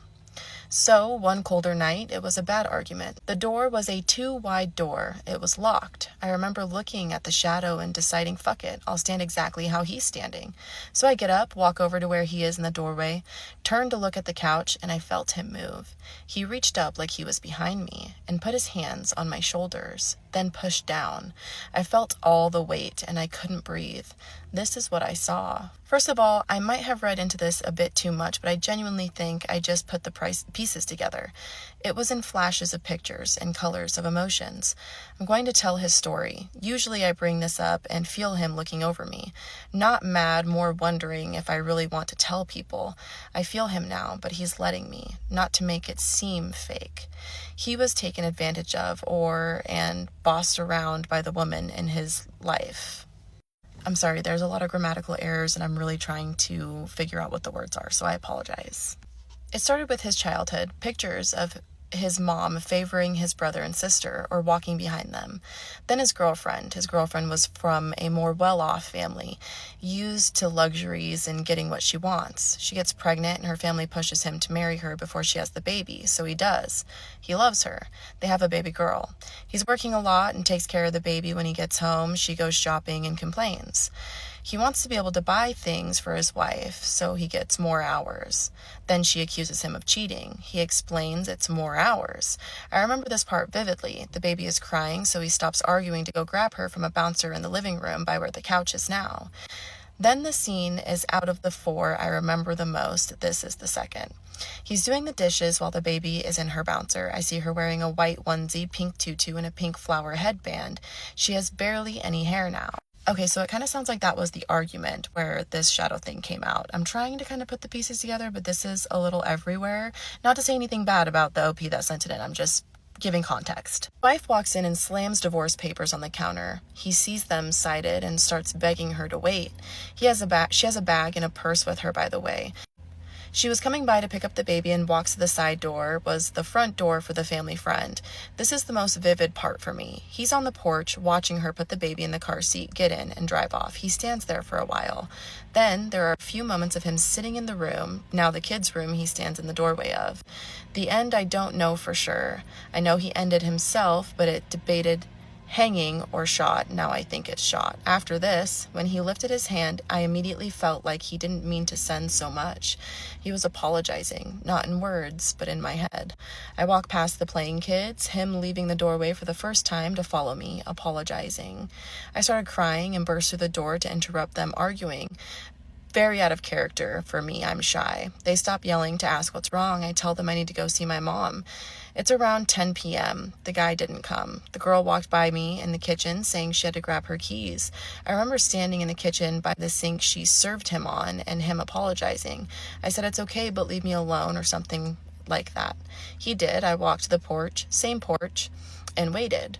I don't remember how much I explained, but I must have looked terrified since they were there pretty quick. I went to my mom crying as she explained what I did. Then after a few minutes or an hour, I explained to them. When I went back, he wasn't talking to me anymore. Also, myself and the family friend girl talked about it and other stuff that happened in that house while I stayed there. Now, this is where the random thing about me crying in front of my sibling comes up. A few months after that, when I moved out, I was hanging out with the family friend and the people we now lived with there when she said she was like passed out, thought how much I cried about on the couch. That freaked me out because I don't remember crying, and the kids were always in the living room with me. After asking around, everyone who lived there said basically, yeah, you cried a lot, sitting on the couch crying almost every day. That scares me so much. I would have never done that in front of them. Anyway, I get it if this feels fake, but it's not. I've had many different experiences, but this one stuck so much. I remember my mom trying to calm me down, and it was freezing. Also, a side note later, like I'm talking when I was 21 or 22, I was telling my aunt who I was just starting to live with about it, and she said it seemed similar to what I think it was her cousin's wife who left the daughter and lived in that house and unalived himself. Described what he looked like, a shorter guy with his hair buzz cut, and he was muscular. She said it looked like him. I'm not completely sure if she was telling the truth or not, but it did line up a lot. Still unsure if it was even true, but that was just way too much of a coincidence. Thanks for reading. Love your videos. Found them not too long ago. Okay, bye. OP, thank you so much for sending this in. So it kind of sounds like there was this kind of dark entity that was following the family around, feeding into the energy. Husband and wife were fighting a lot. I'm assuming these were the family friends. They had a daughter. She wanted to leave, and the day that she left with the baby and served him the divorce papers, this entity kind of grew stronger and was mentally talking to you kind of like telepathically. But definitely believe your aunt that this was someone that she knew, especially if she knows that this person passed either in the house or was close to these people. A lot of times entities do latch onto people, especially if they are earthbound entities. Like if they are a demonic entity, they do latch onto people, but they can latch onto more than one person and like haunt more than one person and really, really demonize the life. But I think that this entity was more so trying to help you through what you were hearing and what was happening. Very interesting. Can't wait to hear your guys' thoughts. And I love you guys. I hope you have a great day. Bye. Scary story time while I try to fix this cinnamon roll store-bought slime, Appalachian Mountain edition. Now that I'm living in North Carolina, I think it's only right that I make an Appalachian scary story time. I low-key want to do a comparison of how this slime feels versus homemade slime. Starting off good, Rachel and her friend Rebecca were... Whoa! This smells good. I just didn't expect it because it's a blue slime. It smells like butterscotch. Rachel and her friend Rebecca thought it would be a good idea to go on a trail in the middle of the Appalachian Mountains at nighttime. Keep in mind, they were natives. I'm not gonna lie. Why is this slime good?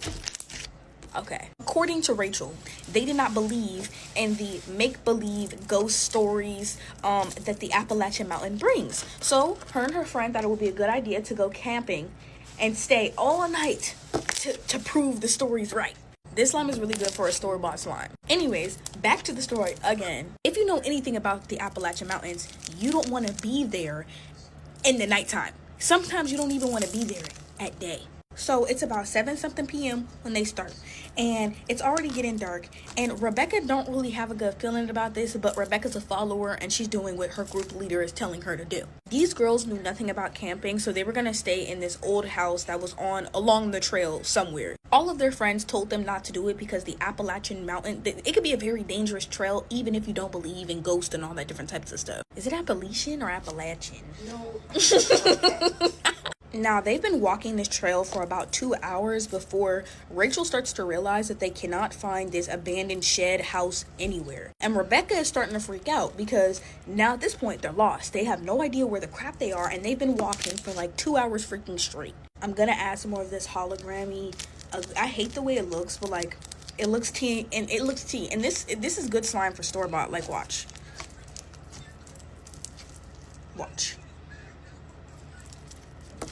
There we go. Now, people who live in the Appalachian Mountains for years say if you hear the forest suddenly go quiet, you don't hear any bugs or nothing, might as well say bye-bye, or you better hope that you can make it out alive. And that's exactly what happens to Rachel and Rebecca. Out of nowhere, they don't even hear crickets. Everything goes still. They can't hear anything but their own heartbeat. Do you know how creepy that is? Now I'm gonna compare this slime to my slime, and I low-key think this is the winner. Rebecca starts to scream out of nowhere, and Rachel's confused on what's going on with her, and this is where Rebecca starts to shake uncontrollably and falls on the ground. Keep in mind, at this point, it's like 12:30. They're in the middle of the forest, and it's pitch black out there. This is my homemade slime, and I'm gonna mix them. I don't know if I already said this, but this is where Rachel and Rebecca both start to hear whistling from all directions. Oh no. I don't know how many times I have to tell y'all shouldn't go hiking at nighttime, let alone hiking in haunted land. Like that's insane. Keep in mind, these girls went hiking without any type of hiking experience on a trail they've never even heard of before, looking for a shed that probably doesn't even exist in the middle of absolutely nowhere. Rebecca is the one that sent me the story, and she does express how like dumb that kind of was on their part. And while I was reading the story, like my grandma just said, I didn't think that this was gonna be them making it alive. So going on, Rebecca stops shaking uncontrollably, and Rebecca doesn't even remember doing that, but this is from Rachel's POV. Rachel stands completely still, and she sees a man standing in front of her with a broken neck and a blacked out face. When Rebecca comes to, she sees that man too.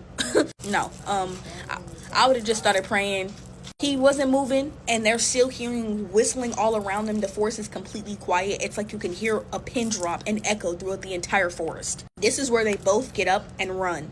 They just booked it. They didn't even know where they were running to, but by this time it's already like 1:30 because Rebecca was shaking on the floor for a minute, y'all. While they're running, they start to hear the forest, make sounds again. Crickets are chirping, not birds, but bugs are making noises. When they stop to catch their breath, 4 feet behind them, they see the man with the broken neck again. It's wraps. Actually, just take me and yeah, I can't do that. Like they were literally running for a long time. They stopped to catch their breath, and he right behind them still. No, they decided that they were just gonna stay in one spot and pray until the sun came up. They're still hearing the whistling, but also they're starting to hear someone call their name. Yeah, no, I'm gone. Just take me at that point. You're torturing me. Y'all are not gonna believe this, but Rachel still did not believe what was happening to them was some type of supernatural phenomenon. I can't say the word. Don't make fun of me. Phenomenon. Phenomenon. No. Anyways, yeah. Phenomenon. Anyways, just skip past that. At this point, they're praying, saying prayers, and the sun is coming up, but they can still hear whistling and their names being called. They are running. At this point, they're not even on trail anymore. I can't even tell you, neither can Rebecca, tell you how they made it back to their car. God and God alone. Newsflash, Rebecca and Rachel are no longer friends, and I'd hope not, because what? Well, I forgot to add why they're no longer friends is because when they decided to stay in one spot, it was actually Rachel's idea. Rebecca wanted to keep going, but Rachel just insisted that Rebecca was being over dramatic, and what was happening to them was a big prank.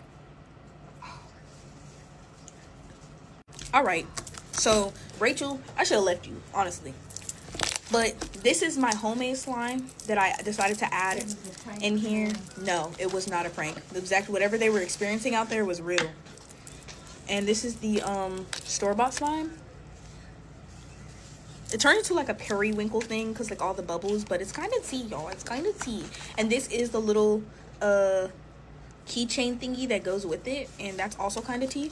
And I actually just love this, but I hate the smell because for some reason it smells like butterscotch instead of smelling like berry or something.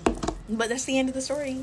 Bye. I'm actually gonna mix the rest of my pink slime with the other pink and blue slime because I'm bored and I have nothing better to do. And this is gonna turn out to look like a donut or a purple. So I know I was talking a lot in this video, y'all, but I'm a little rusty, so don't hate me. Grandma.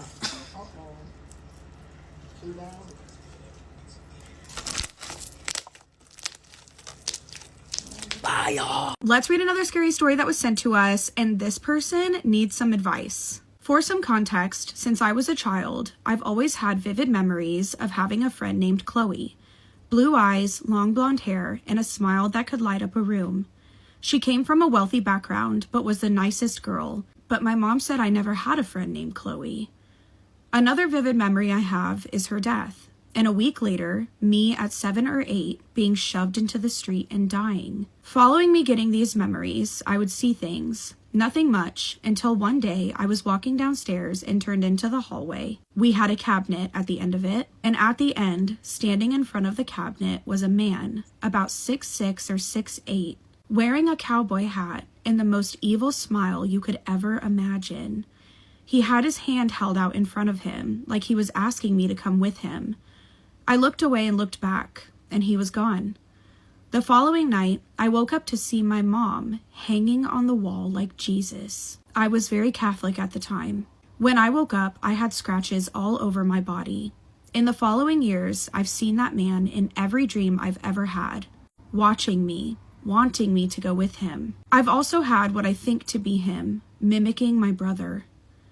I've had multiple mediums say I have an evil spirit attached to me, and I believe this to be the man who shoved me into the street in my past life. It's been 10 years with this happening to me, and it won't leave me. I've done almost every trick in the book, including moving. If you could tell this story and get this out there, I would be so grateful. Okay, before I even finished their story, I had a feeling that the cowboy was the person who pushed her in the past life. Like, it seems like this cowboy spirit is following them around. I don't know. I've truthfully never read a story like this, but it is so freaking creepy. So if you have any advice or if you've experienced something similar, please let us know in the comments. I'm going to tag the person who sent this to me so they can read all the comments as well. Let's read another scary story that was sent to us. When I was 17, I had been out for a day trip to a beach in Wales with my boyfriend, his brother, and his sister-in-law. The day had been perfect, stunning weather, beach walks, and the fair. Around 7 p.m., we decided to head on home. Only 15 minutes into the drive, I noticed a red Volkswagen behind us. As soon as I saw this car, the only way I can describe it is, it was like a crazy, uneasy feeling washed over me. As soon as that feeling came over, I shouted at my boyfriend, "Pull over, I'm going to be sick."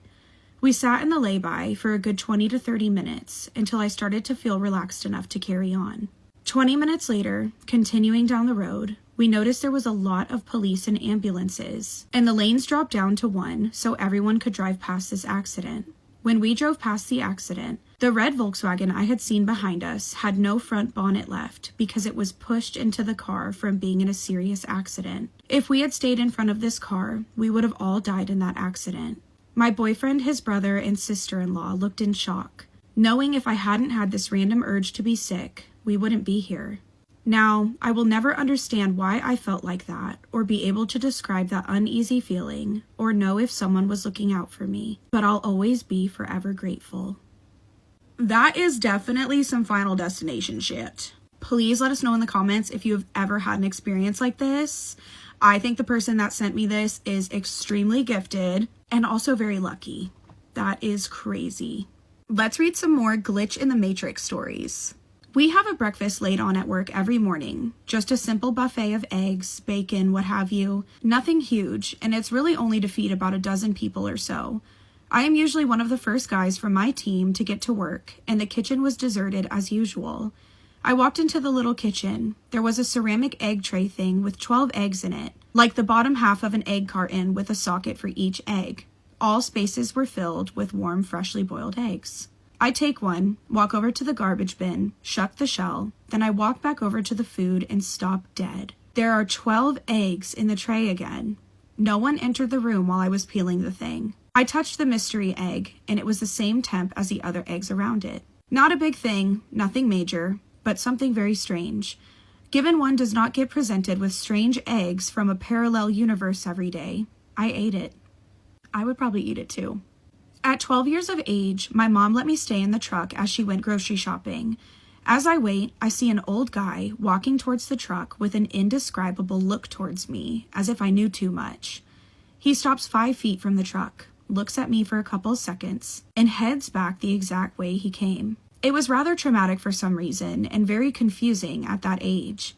5 to 6 years later, my dad was showing me home videos of us at Yellowstone. At Old Faithful, I noticed that same guy, same look, same clothes, peering at us on camera, and at me through the TV. I'm freaked out just telling this. What on earth? Staring at you through the TV? That is not a human.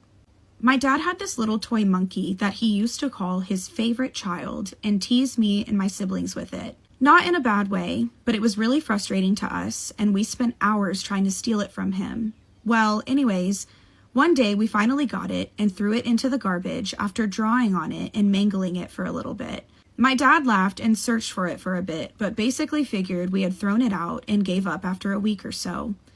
Anyways, a few years later, when I was about 17, I'm walking down the street in Toronto. I don't live in Toronto, was just visiting friends, and I see this little orange object on the side of the road. When I walk over to it, I pick it up and see that it is the exact same monkey. It even had the black Sharpie lines on it from when we drew all over it. I honestly cannot even come up with the chances of that happening, especially considering our garbage is sent to a local dump and is nowhere near Toronto. I used to work in a building that had 3 levels of sub-basements, with the piece of lab equipment I typically worked on in the lowest basement. I had the only key. There was a weird phone in there, and I did work late some nights, but not this night. I was sleeping alone in my apartment when I woke up to a call on my cell phone from my girlfriend at 3 a.m. She was in hysterics and asking why I scared her. Apparently, she received a call from that basement phone just a minute earlier, with someone who sounded like me, slowly repeating her name until crackling and fading out. My apartment was 10 miles away from work. I thought she was lying, but I saw the 3 a.m. call from the basement phone logged on her cell myself. Still freaks me the fuck out. My friend used to put up a reoccurring away message back in the day when everybody had AIM. She was a Beatles superfan and put up a sentiment from John and Yoko, Acorns for Peace.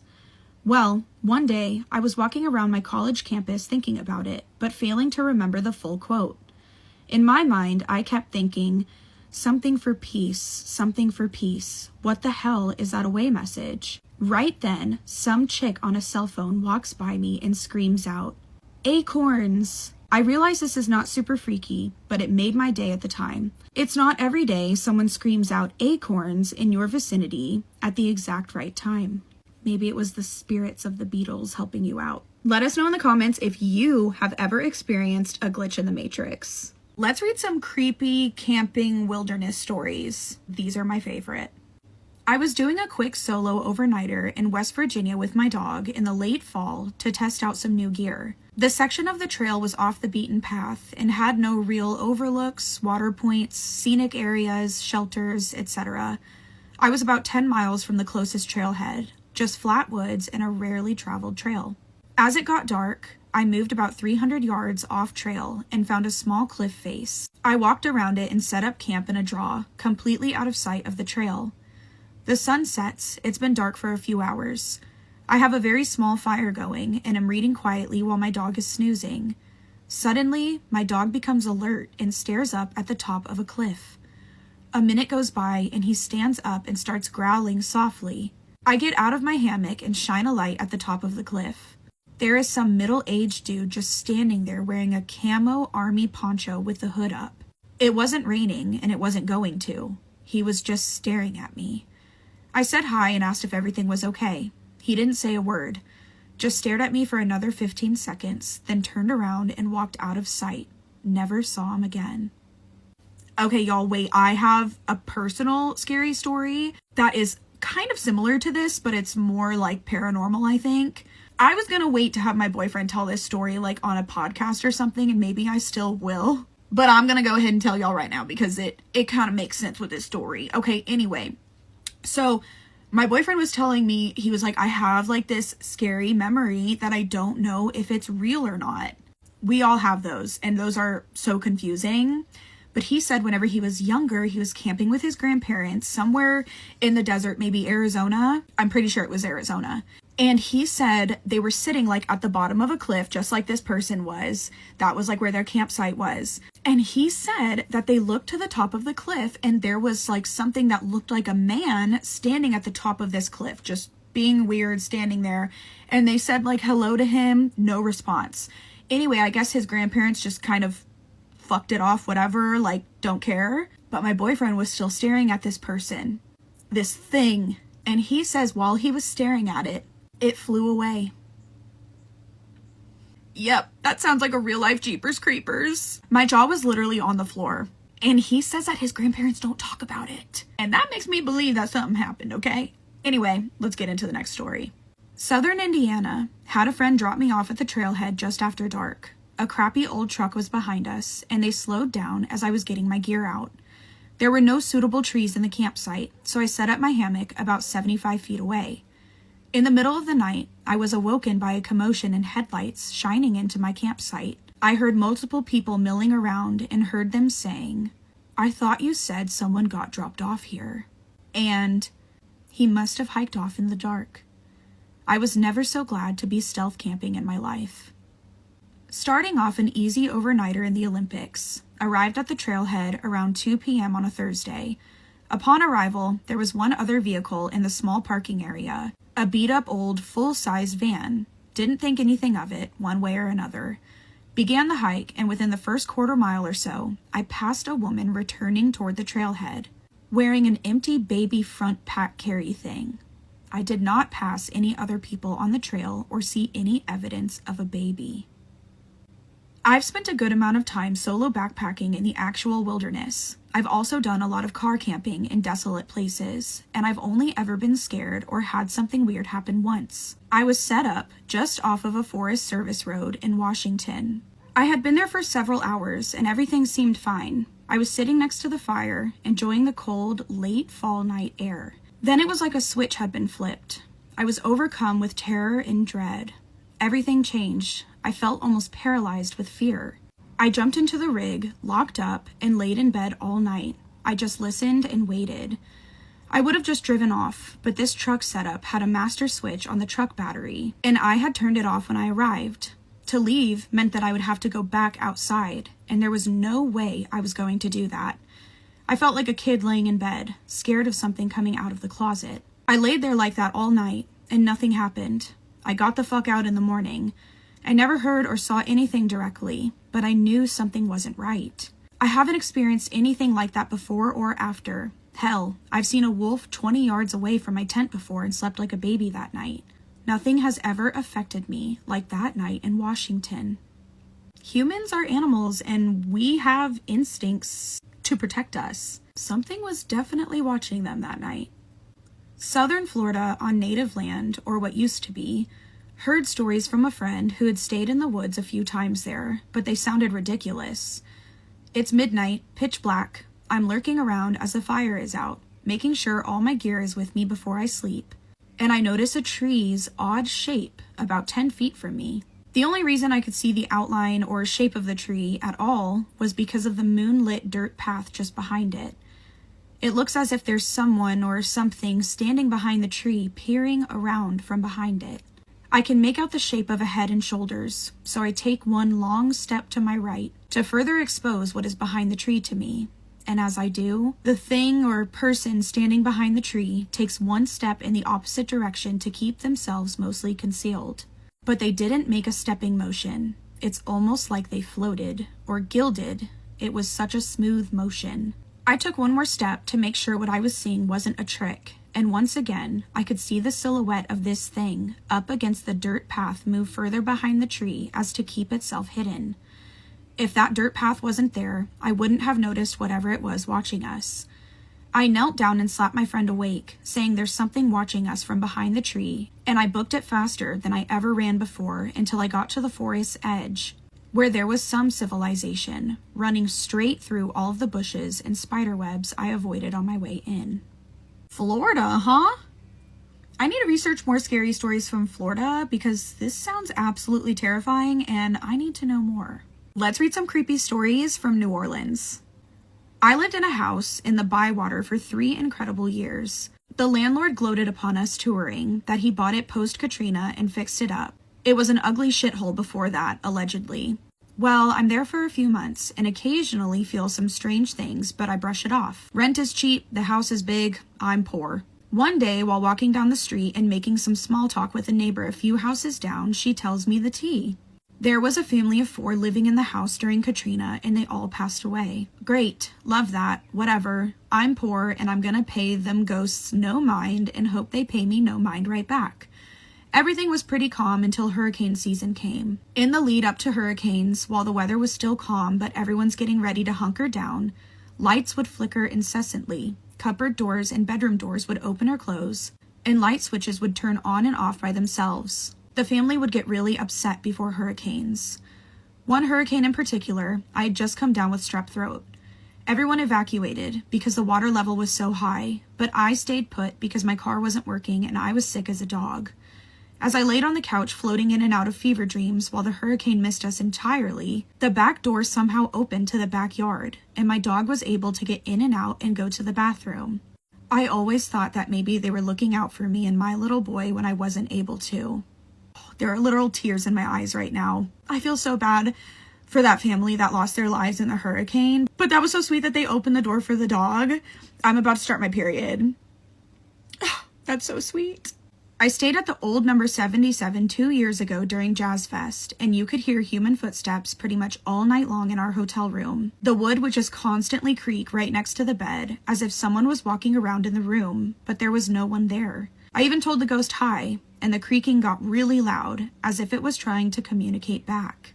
It was crazy. The worst places are those mini apartments that folks tend to rent out to young college people or whoever wants to live in them. The thing is, those little conveniently sized apartments are traditionally called slaves' quarters, because those are exactly what they were made for. Bad things happen in those now cute and expensive Airbnbs. No matter how many times a landlord tries to paint over all of the mold and history, those spaces are creepy as fuck. I've had many friends stay in some when in our early 20s. It's a good thing that they had month-to-month leases because they all wanted out. Bad. The most haunted place you can think of is that mansion in the quarter that Nicolas Cage once owned. Nobody is allowed inside, just outside. My brother is an electrician, and he was once escorted inside to fix something. He saw the scratches and blood marks from nails himself. He and the tour guide were happy to leave as fast as they could. OP also said in the comments that Nicolas Cage apparently noped out of there really quick because he kept hearing scratches in the floorboards. Maybe something didn't want him there. I had 2 interesting encounters last summer in New Orleans, and I just wanted to tell someone. I've never really considered myself to be sensitive, although I have seen a person who recently passed away. Last summer, I was in New Orleans with my husband, and we went on our typical run-of-the-mill ghost tour. The last stop was the La Laurie Mansion. Suddenly something came over me, and I couldn't face the mansion, and I had this loud voice in my head tell me, "We don't acknowledge her." My husband asked me what was wrong, and I told him, "We don't acknowledge her."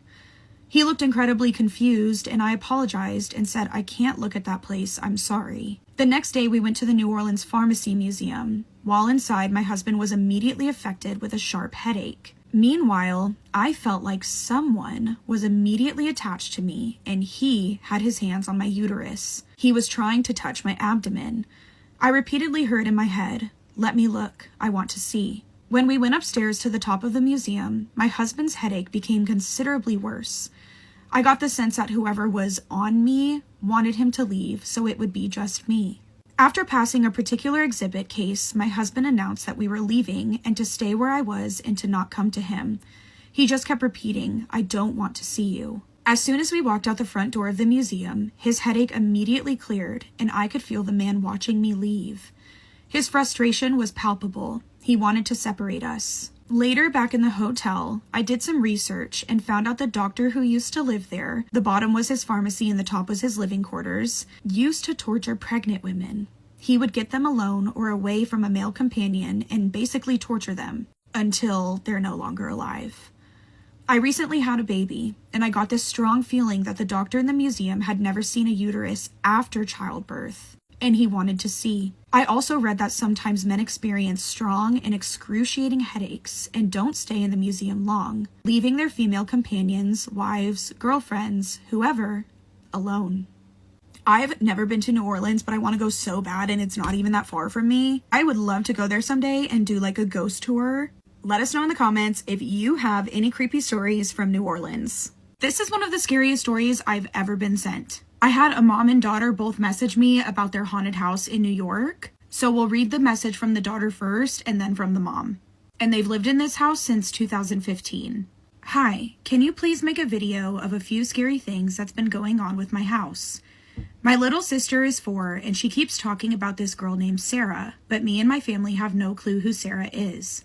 After a few weeks of this Sarah girl, me and my family went on a walk in a cemetery behind my house. And my little sister said, 'Mommy, did you know Sarah lives here?'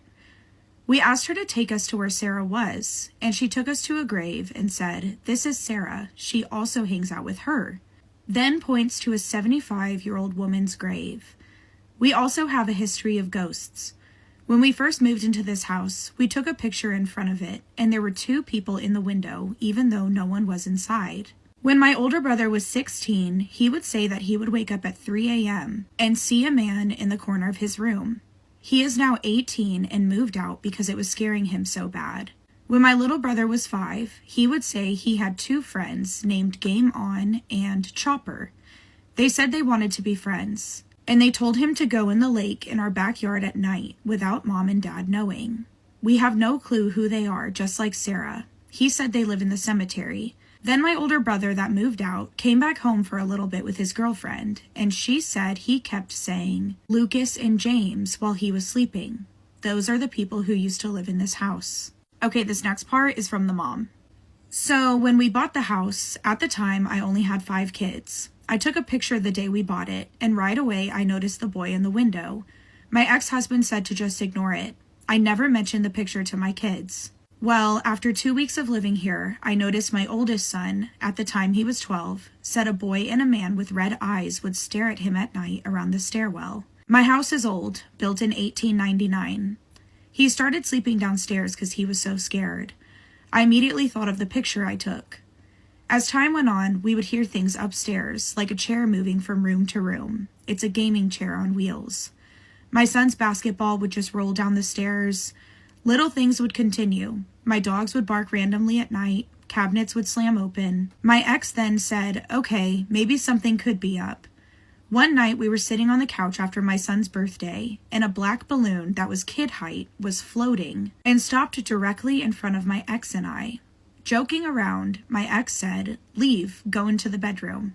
And the balloon went under the little lip of my bedroom door and went and stopped, hovering over my bed. We then fought over who was taking the balloon out of the house. Another time, my son was 16 at the time. I had told him to take out the garbage. He said, I told Ryan, which is his brother. I said, how did you do that if Ryan's not home? He said, "Yes, he is. I just saw him sitting on his bed in his room." I said, "That isn't possible. He's at your dad's." My son froze and said, "Then who was I just talking to?" My other son, who was 7 at the time, said he had 2 friends named Game On and Chopper, and he said they would stare at him at night and tell him that if they want to be friends forever, he has to go play in the stream at night when mommy is sleeping. This terrified me. He then told me they won't tell him their real names, but that they died in a house fire. And then he went on to describe what an electrical panel looked like. It then continued to my now 4-year-old daughter. She has a friend who she calls Sarah. She said Sarah can be nice or mean. She said she has put worms in her bed when she is sleeping, and that she had to sleep in her sister's bed because Sarah brought friends and they were all bloody. I am completely freaked out at all of this going on. The other day on a walk through the cemetery, I said to my daughter, "Where is Sarah?" She walked us to a little boy's grave who passed away at 3 years old. I don't know why she said Sarah when the grave said a little boy named Bobby. She then walked away to another grave and said this is who she is with. And it was a grave of a 77-year-old woman. That point, I said, screw this, we may have to move. When I bought the house, the old owners were eager to move, and they left the country. They took the first offer we gave them on the house. I'm going to go ahead and insert that picture.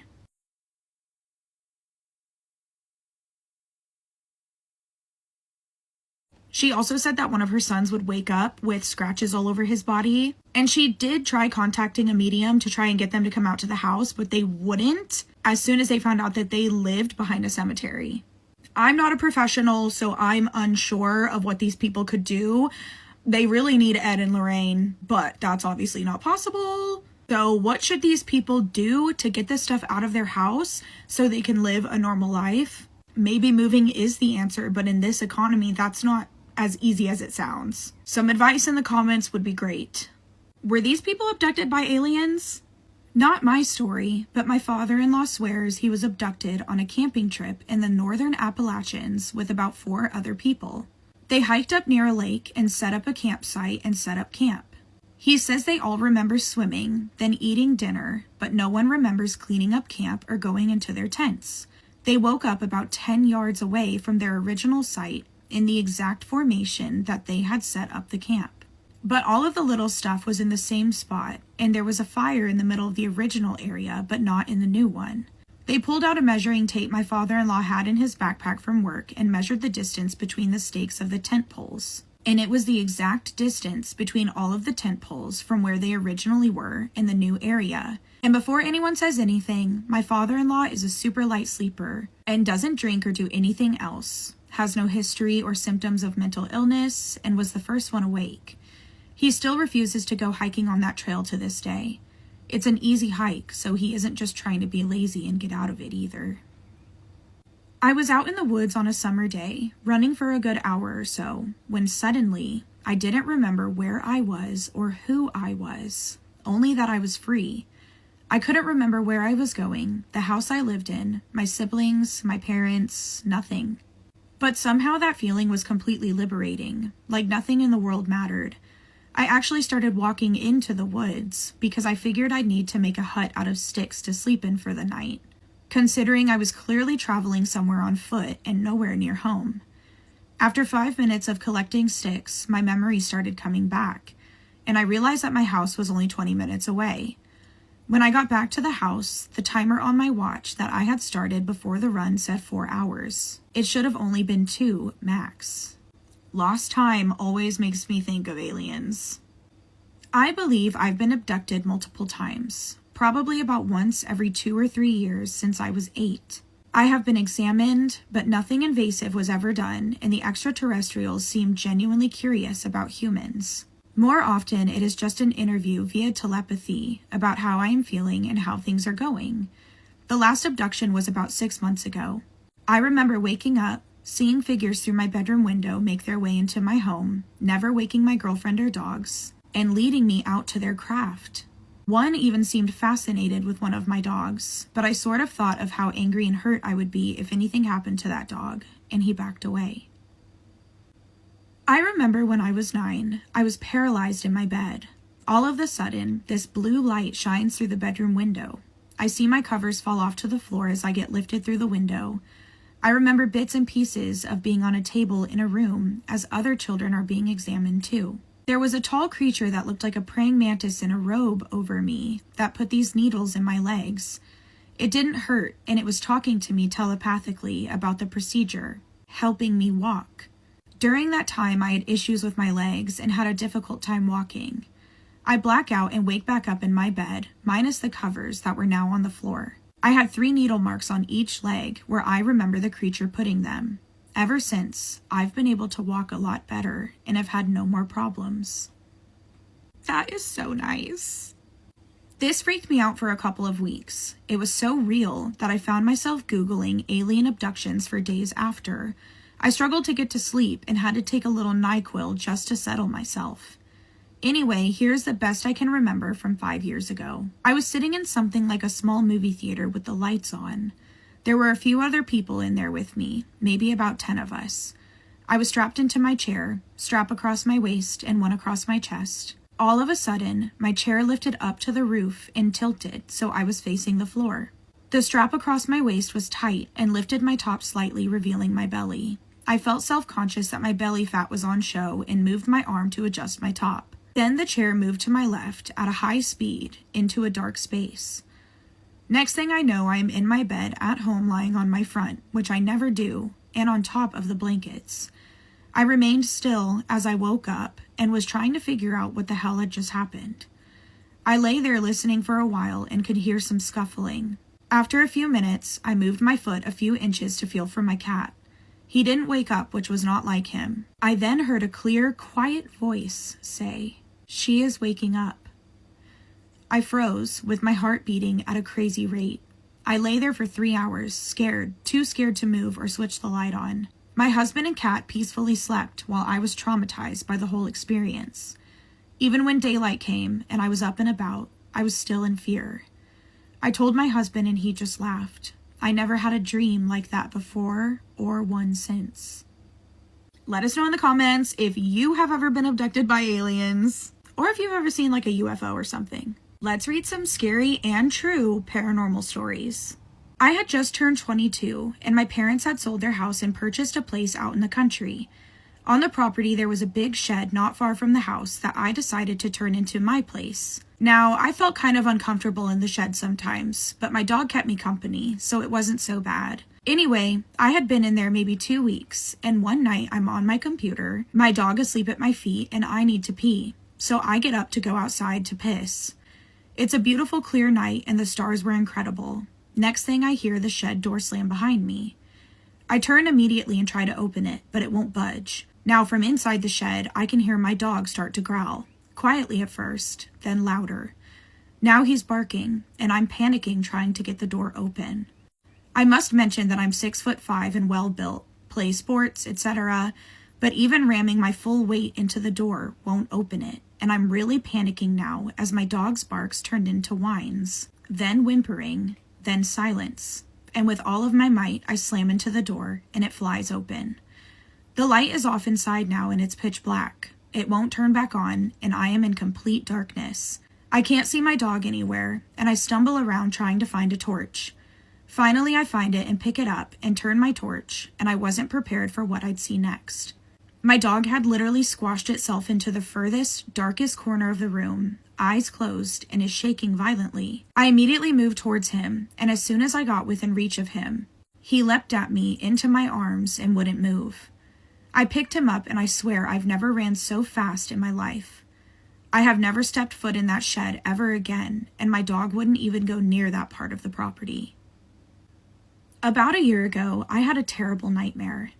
It started off with me waking up in bed during a thunderstorm.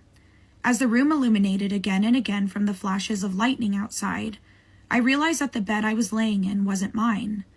The head of the bed was against the wall the door was located on, and from my perspective, I couldn't tell if it was open or closed. That is, until I saw the face. At first, just the nose and jaw broke past the door frame, but then an entire face slowly passed through the doorway. I tried to yell, "Who the fuck are you? Where the fuck am I?" But it felt like I had lost my voice. No matter how hard I tried to scream, nothing came out, and this person continued to enter the room, looking dead ahead, away from me. Then, just as the person was completely into the room, their head snapped towards me, and it locked eyes with mine. I tried to get out of the bed but felt completely paralyzed. The person started making their way to me, but with every step, their body contorted in ways that would break a normal person's bones. Their neck snapped so the back of their head touched their back. Their jaw laid flat on their chest. Their arms had broken at the shoulders and migrated to their back like wings. Just terrifying. And just before they reached me, I woke up. The next day, I told my mom about it and went into great detail about the room. Turns out it was almost an exact copy of my room when I was a baby. We moved out of that house when I was super young. Like, I have no idea what the inside to any room looks like. Just kind of weird, I guess. I was wide awake for my story. I went to school at a college that used to be a convent for nuns. So it was a very old building with a clock tower and everything. Lots of history at this site. Anyway, I was working campus security to make extra money, and I was doing the nightly walk through one of the main buildings when I found 2 students inside one of the classrooms getting naughty. Awkwardly, I had to ask them to leave as it's part of my job, so I gave them a few minutes of privacy to get changed. I was standing outside the door to the classroom waiting for them when I heard the girl let out the loudest scream. I quickly popped my head into the door, and only to be met with them running through the doorway. After a split second of being startled by them almost running into me, I saw why they were running. Inside of the classroom, there were 3 figures standing a few feet away from each other. Each figure looked like a man, but ridiculously large. I would say around 8 feet tall and super muscular. One was all red, one was all purple, and one was all black. They were nude, but they had no sex organs. Almost like a giant Ken doll, but very scary. The figures were just standing there. They never acknowledged me or even really moved. I didn't stick around very long to see if they were going to move either. I ran to the front of the building, and the couple was already outside. I confirmed with them what they saw, and it was the same as me. I called my boss, who was a retired cop, and another security guard came to the building, and we went back into the room, and they were gone. To this day, this story still gives me goosebumps, and I have no idea what I saw. I wrote this to see if anyone had seen anything like what I saw.